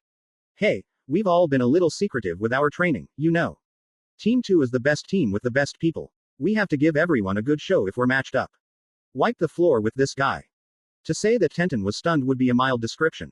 Speechless would be more accurate. Naruto grinned at her surprise and walked back up to the rest of Team 2. Before he could get too far, though, Tenten came to her senses. I want to see what I can do against people like you and Lee. She called out. I'll prove that our team only has the best in it. Lee let out a cheer at the sudden flurry of youthfulness and Guy did his signature thumbs up. The other teams mostly had only strange stares to pass along, but the resolve in Team 2 was unshakable. Without burden, Tenten turned to her opponent with nothing but pure confidence. Fair warning, you're going to lose, she told the strange Suna Nin standing opposite of her.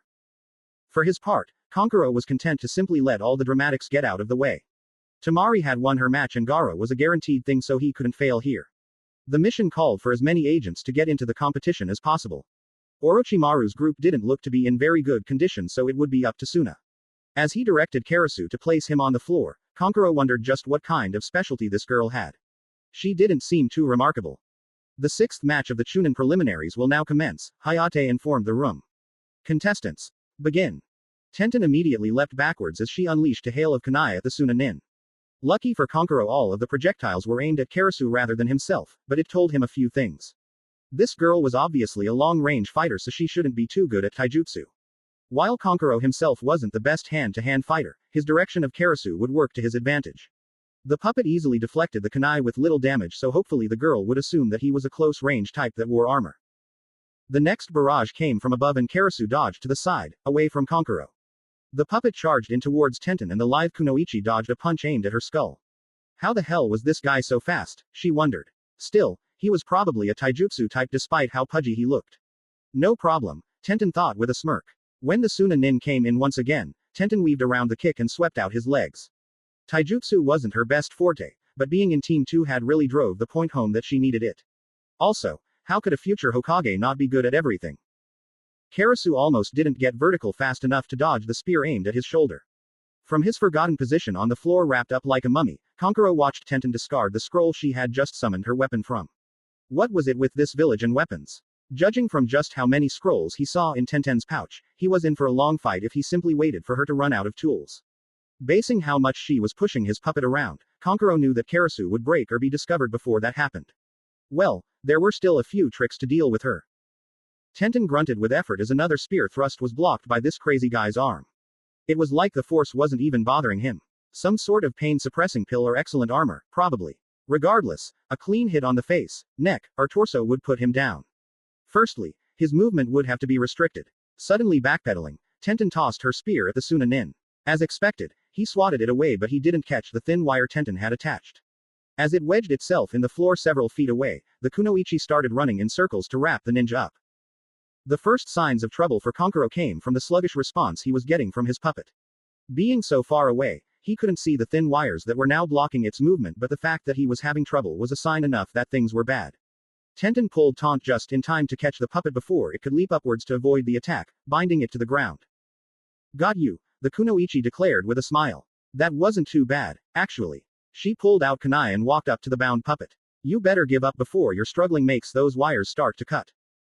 Big mistake, Kankuro mused as he twitched one of his fingers. It would give him away, but so what? Karasu's head snapped backwards, much to Tenten's abject shock, and erupted in a cloud of purple gas. The cloud overtook her before she could escape and she inhaled some of the poison. A damn puppet, Tenten exclaimed once she would out of the cloud. She frantically looked around the ring for anything the puppeteer could hide behind until her eyes fell on the still-wrapped thing laying on the floor. That means that, there you are. Kankuro frantically rolled as a hail of weapons peppered his position. Cutting the strings to Karasu, he darted out of his wrappings and ran for all his worth. Winning depended on dodging this girl long enough for the poison to set in. However, she hadn't taken in as much of the cloud as he had hopped, so things didn't look too good. When a kunai caught him in the back of the knee, his running was over. After ripping out the weapon, Konkuro rolled over to find an irate Tenten standing over him with a kunai to his throat. She was sweating profusely, likely from the poison setting in, but she could still kill him before that happened. Hey, if you kill me, you won't get the antidote.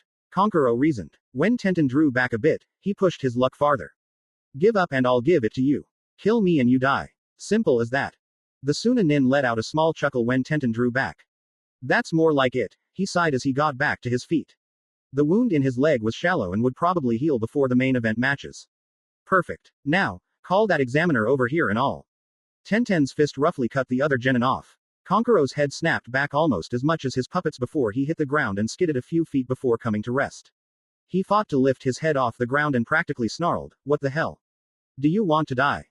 "I can't lose now," Tenten responded, nearly falling over herself. She was hunched over and breathing heavily, but the fire in her eyes was burning bright. Defiance, pride, and rage were all mixed into one furious expression. If I give up because of some second-rate poison, I'll never be the things I want to be. I can't let someone like you blemish me. Konkuro obviously had more to say on the matter, but Tenten's foot cut him off. Hayate walked over and checked the Suna Nin. As expected, he was out cold. Tenten had won, but at what price, the Junin wondered. Winner of the sixth match, Ama Tenten.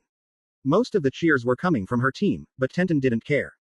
She relished the feeling of actual accomplishment for a moment before starting to stagger towards the medic bay under the stairs. Until she hit those doors, though, she held her head up and walked as steadily as possible. From the podium, the Hokage watched Tenten collapse as soon as the eyes of the spectators on the balcony were blocked. A true shinobi of Konoha, he mumbled to himself. Behind him, Anko was inclined to agree. I know what kind of poison that was, Hokage-sama, Anko stated. I'll go make sure the medics give her the right one. The elderly man puffed his pipe a bit before nodding. After you do that, you're dismissed. Feel free to join Kakashi and Naruto up on the balcony. His match will probably come up soon. Anko gave the Hokage a lopsided smile before hopping off the stage. Hayate was just calling out the next match as she passed him, but it wasn't going to be very interesting in her opinion. The seventh match of the Chunin preliminaries will now begin. The Junin called out, Hyuga Neji vs. Akamichi Choji. Poor Choji, Ino was already dragging him down to the floor.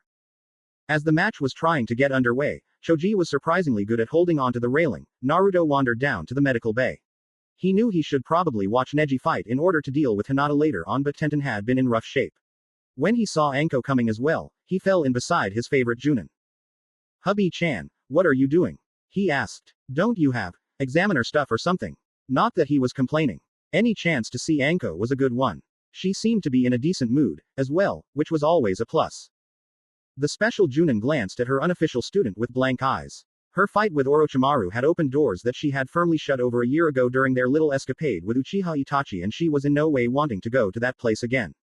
What was more, the snake Sanin was probably still lurking around somewhere, and since he had spies in the village, getting too close to Naruto would put him in danger. Instead of directly responding, Anko rummaged through her coat and pulled out a small vial of liquid. Hey, give this to the medics in there, brat. It's for Tenten's condition, she ordered before turning to walk up the stairs. Naruto called after her, but she merely waved to him over her shoulder, much to his aggravation. Every time he would gain an inch with Anko lately, she would step back a yard. Sighing at his misfortune when it came to the fairer sex, but still wanting to make sure his teammate was alright, Naruto continued onto the medical wing alone. Behind him he could hear Neji winding up some sort of speech about destiny, so Naruto figured he would have a few minutes before the fight was over. It had to be a required trait to be long-winded when you were a Hyuga. As expected, Tenten was conked out on one of the medical cots. There was a fair amount of blood around that Naruto guessed belonged to Kiba. The faint smell of dog gave it away. There was a medic looking through a chart beside her, but other than that they were pretty much alone. Hey, Naruto called out to the short medic Nin, Enko-sama told me to give this to you for Tenten. The short man looked over the vial and probed it with a scanning jutsu. Ah, the antidote. We were having trouble pinning down what poison was used. Mitarashi Anko gave you this. She would know about it, then. The correct dosage was soon doled out and Tenten regained a little color in her cheeks. She just needs some rest now. I can give you a few minutes before we take her to the hospital. With that, the medic excused himself while Naruto thanked him. Tenten stirred a bit in response to Naruto's footsteps getting closer. Hey, she said as her eyes fluttered open. What the hell was in that cloud, huh? Naruto lopsidedly smiled at the question and leaned up against the wall beside Tenten's bedside. Yeah, lucky that hubby-chan had an antidote for you. There was a slight pause from Tenten before she responded. Anko had an antidote. I guess I should thank her when I get out of here. It was no secret that Tenten had taken a dislike to Anko over the years.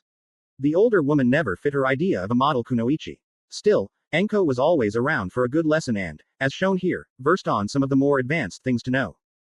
So, you're the first one in the finals, then. Pretty good, Naruto praised. The genin really didn't know what kind of mood Tenten would be in, so he was treading lightly. Tenten grunted as she propped herself up. That antidote was working fairly well and she didn't want to be bedridden any longer than necessary. When Naruto noticed, though, he put on a worried face. Don't push yourself, the match is over. Relax some, he said. The kunoichi frowned as she fully sat up on her cot. I can't relax, Naruto. The Hokage is watching, you know. I have to show him the best I have or I'll never advance to Chunin. She was annoyed, really. Naruto had such a carefree attitude when it came to promotion. Just why are you here, Naruto? She finally sighed. Surprised, Naruto stepped back from the cot. What are you talking about? I'm here for the team and to have some fun, he responded. For fun, Tenten repeated to herself. Why are you even a ninja, Naruto? You could have fun as a civilian. With a little effort, the young girl got to her feet. Her joints were a little sore, but all in all things were pretty good. Naruto, if you're only here for us, then you shouldn't be here. You don't take this calling seriously. The blonde gave his teammate a level stare as she leaned up against the wall adjacent from him. He could hear Choji rolling around in the background. The match must be in full swing then. But no, he didn't get to watch it. Get to the point, Tenten. I have fun, so what? I'm here with you and Lee, so what's the problem? I want to be here. That's not the point. Tenten responded back just as vehemently. Why are you here? I'm here to advance so I can be the first female Hokage one day. Lee's here to prove to everyone that he can be just as good as them. You're here to have fun and help us. Isn't there anything else? She asked. I don't know. Degrades the exams if the only reason you're here is because you had nothing better to do. You don't even take it seriously. As much as he would have liked to deny it, Naruto couldn't find the words. Just some kind of rebuttal would be enough, some sort of counterpoint. So what if he was only here because the rest of the team was? Kakashi had always said that teammates come first. Wasn't that enough? A horrifying scream cut the conversation short and a few medics rushed past the two genin.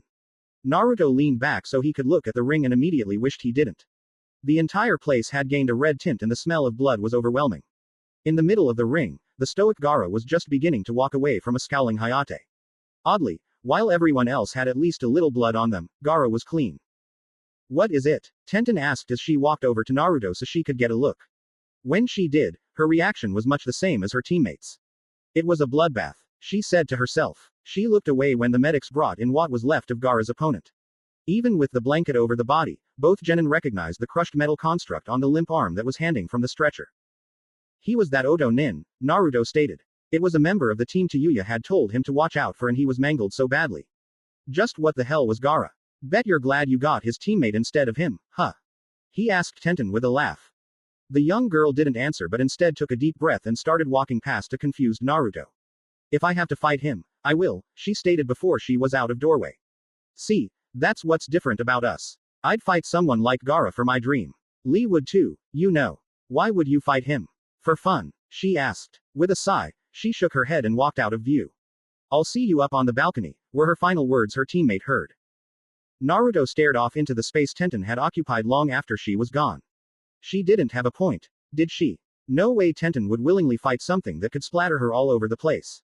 Maybe Lee, but he was crazy like that.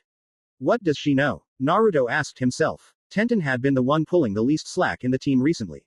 Always off training by herself, never giving her best in the missions, and never going out with the team to lunch or anything anymore. Then again, neither had Lee or Guy. Ever since Lee did that special Lotus training, he would always be off training, too. Was that it? Was that what Tenten had meant? A lack of training? Naruto had trained for years to get to this point. Maybe that wasn't it. Tenten had said she was fighting for her dreams. Did Naruto have any dreams? Thinking about it, the only ones that came to mind were getting Anko to recognize him and having fun. Is that all there is to my life? Naruto wondered aloud. Lee was fighting to prove his existence and Tenten wanted to bring about real change. Was that so much better than wanting to be around his friends?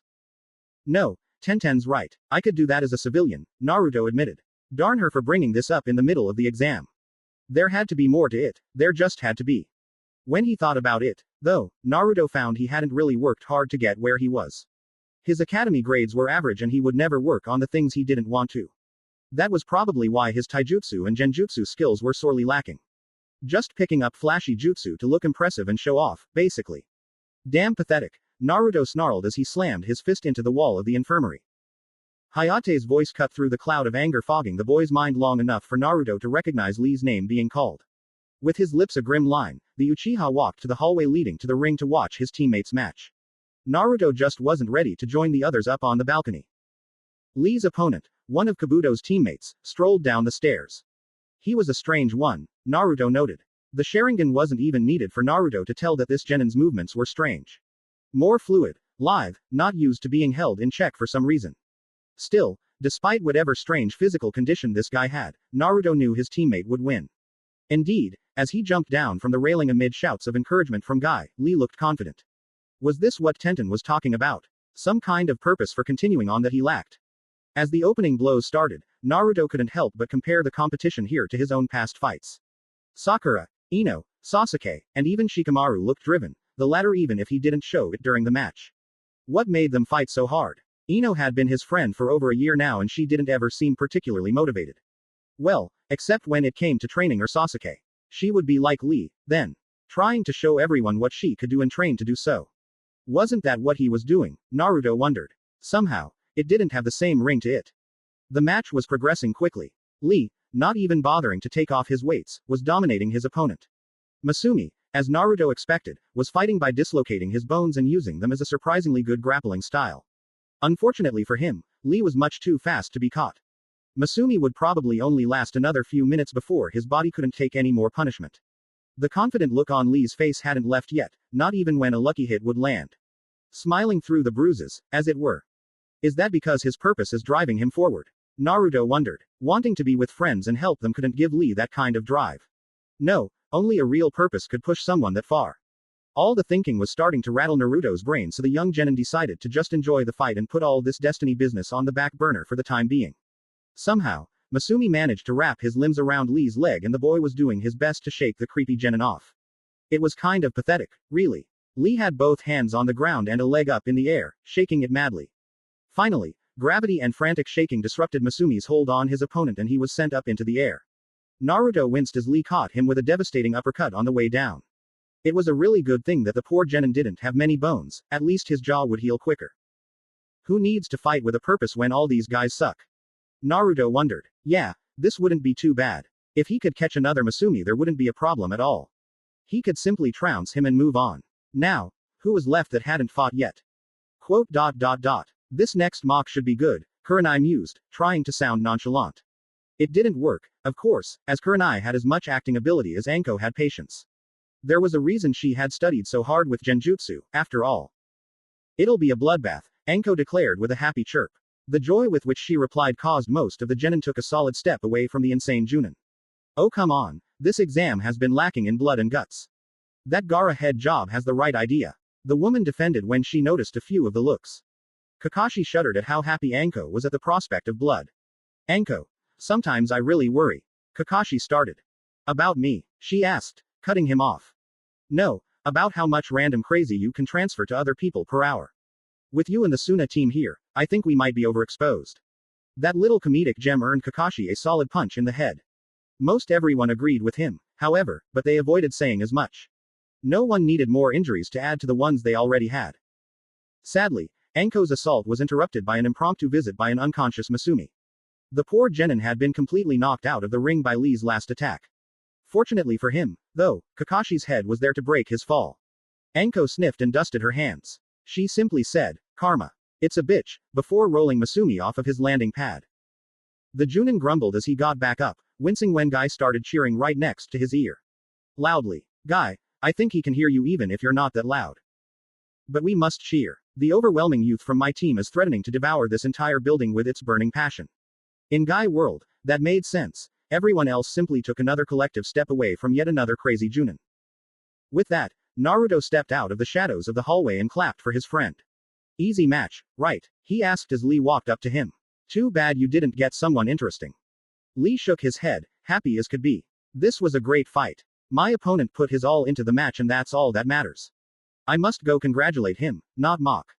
That was a shock to the other genin. What? He didn't stand a chance, though.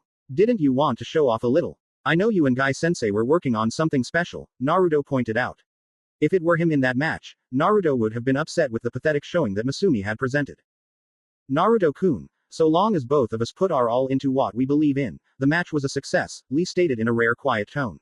I fight to prove that I am a true ninja of Konoha, not to become the very thing I hated back in the academy. Not someone who only wants to impress others. I want Guy-sensei to be proud of me, but he's proud of me always. I'm proving my worth through my youthful spirit, not how badly I can beat my opponent. You know that, right? Before Naruto could answer, Lee was called up to the balcony by an exuberant Tenten. The young blonde boy looked up at his team, friends, and family. Tenten was congratulating Lee on his match along with Guy. Naruto could feel her confidence and pride even from where he was standing. Lee was helping his battered opponent stand, much to Masumi's discomfort. The other Junins were talking to each other in subdued voices and he could feel a few of their eyes lingering on him. Did they expect me to put on a show? Naruto asked himself. As he scanned more and more of the crowd, he noticed most eyes on him. The other genin were lined up on the railing, smiling and talking adamantly. Are they waiting to be impressed? Like they were with Sasuke? Was that it? Well, why not? He was the grandson of the Hokage, the person to go to if you wanted to witness good performance. No. There's more to me than that, Naruto told himself, almost desperately. Deep inside his psyche, something chuckled. Something dark, malevolent, and very interested in this line of thinking. And now, the last match of the Chunin exams. Hayate's voice cut through the breakdown Naruto was having and the world went back into focus. Slowly, painfully, the young teen's eyes locked onto the randomizer which was blinking out the last thing he wanted to see. Uzumaki Naruto vs. Hyuga Hinata, Naruto whispered as Hayate announced it. Somewhere off in the distance Naruto could hear his team shouting encouragement. Somewhere deep inside, some part of him cared. Not now, though, not when so many things were still unresolved within. Up on the balcony, Kakashi noticed that his nephew was fairly vacant as he slowly walked into the center of the ring. Something was definitely bothering him but no one seemed to notice, well, other than Guy and Anko. Guy looked about as concerned as Kakashi himself was while Anko's face was a grim mask of forced indifference. I wonder if she has an idea of what's wrong. Kakashi mused. As he watched Hinata leap over the railing, the Junin hoped that whatever was bothering his nephew would resolve itself quickly. If not, Naruto would be in for a rough fight. The Hyuga genius wasn't someone to give a handicap to before the match even starts. Naruto didn't bother looking up at the crowd. Even with his match glaring right in front of him, Naruto couldn't keep his mind on things. One of the odd things he did notice, the state of the ring, only caused another flurry of thought. All of this was done by people who put their lives on the line for the things they believe in, he told himself. The will of fire, that his grandfather believed so fully in, was on grand display all around. What am I, though? The ego of fire. You're ignoring me. Bad move. Naruto snapped back to reality just in time to get slammed in the stomach by an irate Hinata. While not packing much raw power, Naruto could feel a foreign chakra invading his system before he could feel nothing.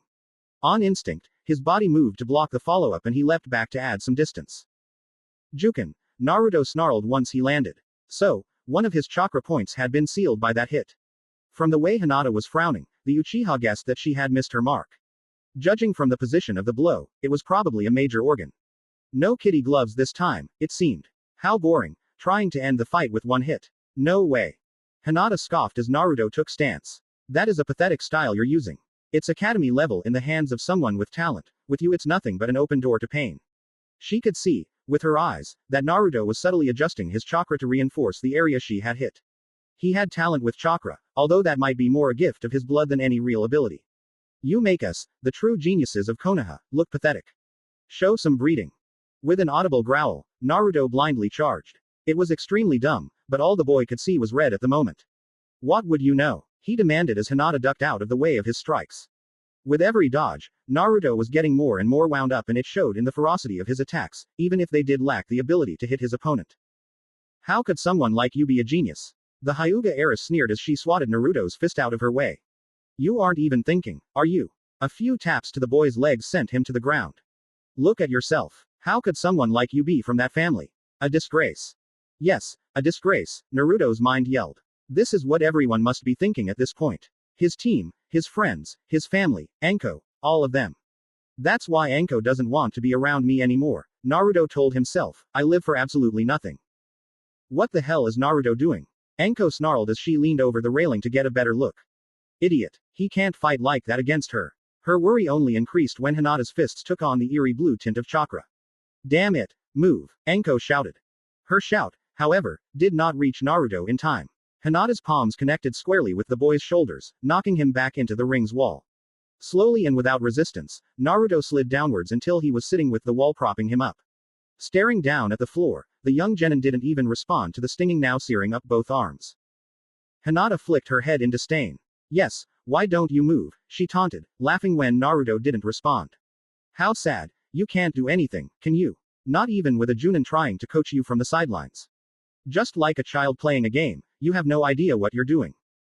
At those words, Naruto went rigid. Even his breathing was still as for the first time his opponent had his undivided attention. Hinata, however, didn't notice and continued with her rant. Favoritism much. You should know when to be silent. She hissed as she craned her head up at Anko. Their eyes met and Kakashi had to subtly move himself closer to the railing in case Anko actually leapt down at the girl. You are no better than the trash in the Branch family, traitor. You could at least try and pretend you're following the rules. Take that back, Naruto whispered. His hands were digging so hard into the stone floor that they were starting to drip blood. Finally, the other genin noticed that her opponent was still conscious. When she saw the blood, though, Hinata assumed that the end was near. And you, training under her, learning those techniques. I, as the future heir of the oldest and most respected clan, know what you are. Your fate will meet with a short road, just like your teacher. That, and that alone, shall be your destiny. Slowly, painfully, it seemed, Naruto rose. His Hittite fell from his neck and his hair matted by sweat covered his eyes. I don't care what you say about me, but you take everything you said about Anko back. When his head finally rose to meet Hinata's eyes, she was hit with a brutal wave of killing intent. Even those up on the balcony or in the rafters felt it. Take it back, now. Do you understand me? Pure, unadulterated malice, churning in the air around Hinata just as the blood-red Sharingan swirled in Naruto's eyes. Those on the opposite side of the ring had a clear view of Naruto's face. The Sunanin watched with curiosity while Orochimaru laughed quietly to himself. That blood was boiling now and all it took was a few stray words. Delicious. Despite how she might have felt, Hyuga Hinata was above showing it on her face. Fighting back the nausea caused by directed killing intent, she stood proud and retook her stance. Finally, you're serious, she said. Come, show me what your clan has left in this world. I'll prove that fate left you behind. The blows came faster than those of lesser ability could see at first. Naruto's punches were blurs of the gray from his coat sleeve. Hinata started backtracking as her own hands were working to deflect each hit, trying to create an opening. To her ire, however, Naruto was proving to be frustratingly better at deflecting hits himself and the two simply traded blows for a solid minute before Hinata grew tired of the back and forth. Kaden. The small dome of pure chakra sent Naruto skidding backwards and Hinata gained a small bit of repose. Her hits were getting less and less frequent, not that she didn't understand why. Still, Hinata had to conceal that fact that she was in doubt from her opponent. I thought those eyes could do more than that, she spat in defiance. Up on the balcony, most of the genin were trying to figure out what Hinata was talking about. Naruto had his back to them the entire time so getting a look at his eyes wasn't possible. Kakashi, guy, what is Hinata talking about? Kurenai asked. She had her own opinions but was subtly sizing the other Junin up. Kakashi, as expected, didn't change at all. His face was the same dull mask as always. Well, he did used to be in Anbu so it was expected. The other one, however. What do you mean? Guy asked, clearly trying to keep a level face. There were reasons that he never joined in on the weekly Junin poker tournaments. What could possibly be wrong with my student's youthful eyes? Tenten felt the need to edge closer to her teacher and elbow him hard in the ribs. The second Naruto turned around everyone would know anyway, no point in letting the cat out of the bag any sooner. What Guy-sensei means is that we should all just watch the match. Right, sensei. Sheepishly, the man nodded and clammed up. The damage was already done, though, as everyone looked down at Naruto with renewed interest. Naruto could feel their eyes on him as he and Hinata paced before one another. I said to apologize, he once again ordered. Unlike his earlier attack, the boy seemed more focused and controlled. He's back on his game. I have to keep him angry, unfocused, and then land a hit that will take him out, Hinata mused. To that end, she laughed and said, apologize for what? Telling the truth. She smirked when Naruto's feet hitched in place. She's a traitor who was the student of the man that wished to destroy Konoha. And you're even worse than her. Slowly, in that swirling maw of raw hatred and malice that defined Naruto's gaze at that moment, a small pool of black started to bleed through the red. Take that back right now. The genin managed to ground out between his clenched teeth. His sanity was still there, if only a sliver. When Hinata slowly shook her head with that same, condescending smirk on her lips, the dam broke. Literally roaring out of his stupor, Naruto rushed the awaiting Hyuga. However, to Hinata's surprise, her opponent's moves did not get more disorganized or emotion-like she had expected. Instead, Naruto's eyes seemed to bury into hers, giving the illusion that she was the only thing he cared about at the moment. It was more than a little unnerving. Ever determined, however, Hinata's palms lit up with chakra. Naruto leapt backwards, not missing a beat, and ran through a set of seals. Raiden. Denryu no Jutsu. Calm and imposing, Naruto's hands lit up with a sickly yellow glow as tendrils of electricity lanced between his fingers. And now, I'm going to kill you. The words carried no heat or malice, only casual conviction. It was enough to unnerve anyone who had talked to Naruto before. He's lost to the monster lurking in his blood, the Hokage thought to himself, or, did he just give himself up to it voluntarily? Regardless, it was obvious that Naruto had changed. If what he saw of his grandson's eyes was correct, then the Sharingan had evolved into its final natural stage. Still, a few stray comments about Anko shouldn't have triggered such a reaction. Certainly not to the point of actually trying to kill someone over them. The Sandame had to wonder just what happened in that infirmary to provoke Naruto this much. Hinata weaved out of the way of Naruto's fist as a crackling line of lighting cut its way through the space she had just been occupying. If that would have hit, well, she really didn't want to think about it. Unfortunately, the moment her mind strayed, Naruto's fist crashed into her jaw. The impact itself was jarring enough, but the added sting of several hundred volts assaulting her system was what really sent her reeling. Once she skidded to a halt, Hinata took a deep breath and started releasing chakra. Try that again, I dare you, she snarled. Although he didn't know what Hinata was trying to do, Naruto sprinted towards her. When his first kick strike landed, the Uchiha's fist was simply redirected by the chakra. Hinata didn't let the chance slip by as she expelled the chakra around her to push her opponent off balance. And now you find out why the Uchiha are dead and the Hyuga still live. Lightning fast, Hinata ducked down and exploded into motion. Hake two hands. Naruto was pushed farther backwards by the dual impact. Even though he could see the blows, his chakra was seemingly going haywire and avoiding them was impossible, even for him. Hake 4 hands. 8 hands. The 12 successive blows backed the boy up into the wall, completely open to more punishment. 16. 32. 64 hands. Naruto grunted as he slid downward off of the wall. Hinata, breathing heavily but still ready for more, backed up and went back into stance. That is the limit of your inheritance. Accept it and repent, perhaps you will find redemption before you die in the future. I doubt it, though. Those up on the balcony had clearly heard what was said during the match. Uchiha, Sasuke mumbled to himself. Looking up at Kakashi, the boy searched for some kind of explanation. No, she's wrong. There are only 2 Uchiha left alive. Kurenai, who was closer to Kakashi than the rest of his team, looked over at the other Junin in abject shock. Kakashi, Hinata isn't one to lie like that, just what have you been hiding? She demanded. Those around her looked up at the unusually quiet Junin in shock. Could it actually be possible? In the quiet pause of everyone waiting for an answer, Anko leaned farther over the ring, her eyes wide with shock. She could almost hear Naruto's mind snapping. Quiet laughing cut through the silence of the area and all eyes turned back to the ring where Naruto's body was lighting shaking. Hinata was even more in shock than the audience. It's not possible. She whispered as Naruto rose from the ground. That only made Naruto's laughter grow in intensity and insanity. It was haunting. You think that your eyes can beat mine? Idiot. Naruto brushed himself off, taking the time to pick individual pieces of stone from his coat. When he locked eyes with the Hyuga, his psychotic smile only widened as he sensed the fear coming off of her. As if I couldn't avoid you hitting anything important. These eyes are far above what you could hope to ever beat. Oh, but you did draw blood. The boy looked down at a bruise on his arm that had split open, probably early in the match. Dabbing his finger in the red liquid, he brought it to his lips to drink gleefully. Beautiful, fresh blood. Hinata-chan, let's bleed together. At that moment, the walls and floor of the arena started to shake and split. To Hinata's horror and awe, a length of chain burst its way out of the stone and wrapped around her neck, drawing taut. The purpose of Naruto's opossum playing became evident as his hand fed chakra into a small hole he had been covering when seated. A simple feint with deadly results. That's. Anko couldn't believe her eyes as she watched Naruto toss one end of the chain over the rafters on the ceiling. With a deft pull, Hinata was suspended over the arena by her neck. Kurenai, who was standing sliding behind her, was obviously having to restrain herself as Hinata thrashed around in the air, trying to free herself. Kakashi seemed to be struggling to believe what his eye was telling him and Anko had to agree, this was sadistic.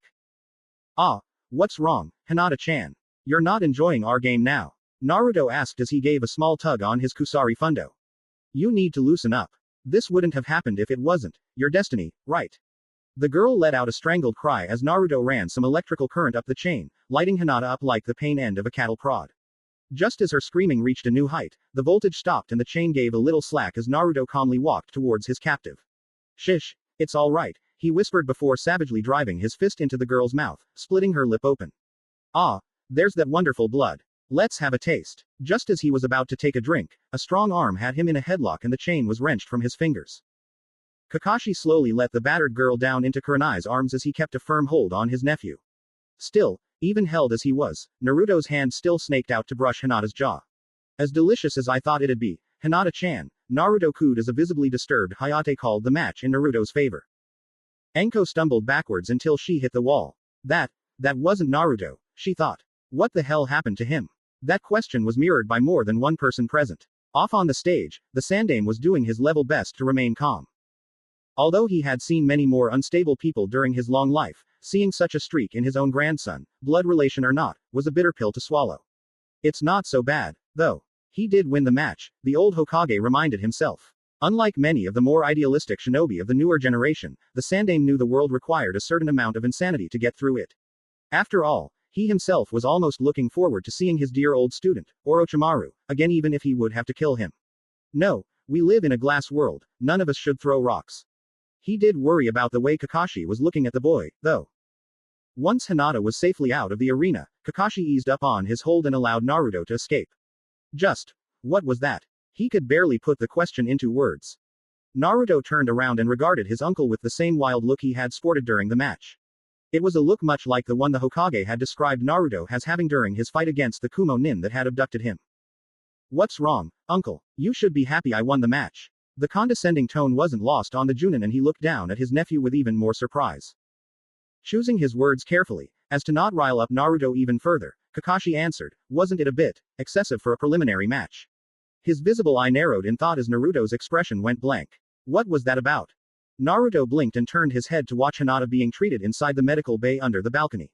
People wanted a show, so I gave them one, as all the boy said in response, greatly confusing his uncle. With that, he shrugged Kakashi's hand from his shoulder and started to walk over to the podium where everyone else was milling around. Subtly, he brought his blood-drenched fingers up to his mouth to lick the remaining blood off. A show is always best when the actors mix reality with the part they are supposed to play, Naruto whispered to himself, a bloodthirsty grin crawling over his face. What the hell are you, Uzumaki Naruto? A voice called out. The blonde genin looked over at the scowling face of Uchiha Sasuke with a grin. What do you think I am? He countered. Sasuke shrugged, stepping out from his team defiantly. I personally think you're a psychopath, but your opponent thought you were something else. Something there is no possibility of you being. Tenten and Lee warily looked between the two and subtly nodded to each other to be ready in case either Uchiha started something. They would, of course, back up their teammate, and judging from how Sakura and Neji tensed, they would do the same. However, Naruto confused the situation with a dark chuckle. If I can't be what you expect, then why ask me at all? Brushing past his team, he made his way up to the front but not before calling out behind him, make it to the finals and maybe you'll see exactly what I am, Sasuke-kun. With a scoff, Sasuke walked back over to the other side of the room, content in his belief that there was no way such a person could share his blood. Hyuga Hinata had to be mistaken. As the Hokage explained what was expected of the group of finalists, Enko walked down to where Kakashi was leaned up inside the hallway leading to the infirmary. He was periodically looking between the bed-ridden Hinata and Naruto, obviously scowling under his mask. When he noticed Enko, his mood only darkened. Are you content yet, Enko? He asked out of the blue, catching the special Junin by surprise. Before she could ask what the hell that was supposed to mean, he continued, Naruto has turned out just like you now. I don't know what you did to him, but he isn't what he was only a few hours ago. What did you say to him before his match? Enko glared in return to the accusation and grabbed the man by his collar. I didn't do shit to him, she growled, he just snapped. That Hyuga girl was spouting all kinds of things to get under his skin. Enko's own anger and frustration was starting to get to her and the heaven seal on her neck started to burn. It took a great deal of concentration to keep it from activating right then and there. Kakashi roughly swatted away the hand holding him. This didn't just happen. That wasn't a fight, it was a beating. He was about to told her. I only know two people who enjoy things like that. He didn't need to point out exactly who those two people were. I've overlooked this infatuation you have with Naruto for the last few years. Don't go near him again. With that said, Kakashi pushed his way past the stunned Anko, intent on catching the Hokage in his office. Perhaps it wasn't too late to undo some of this damage before it went too hard. Never would he let teammates' son, their legacy, turn into the monster he saw today. This he swore. Both Junin were unaware, however, of the third party with an interest in these events. Above the medical bay, up on the balcony, the snake Sanin smiled quietly to himself. What a web you have built around yourself, Anko-chan, Orochimaru mused. Perhaps it was time he took a more active role in his poor, neglected student's life. After all, he had a month's worth of time to kill before the main event.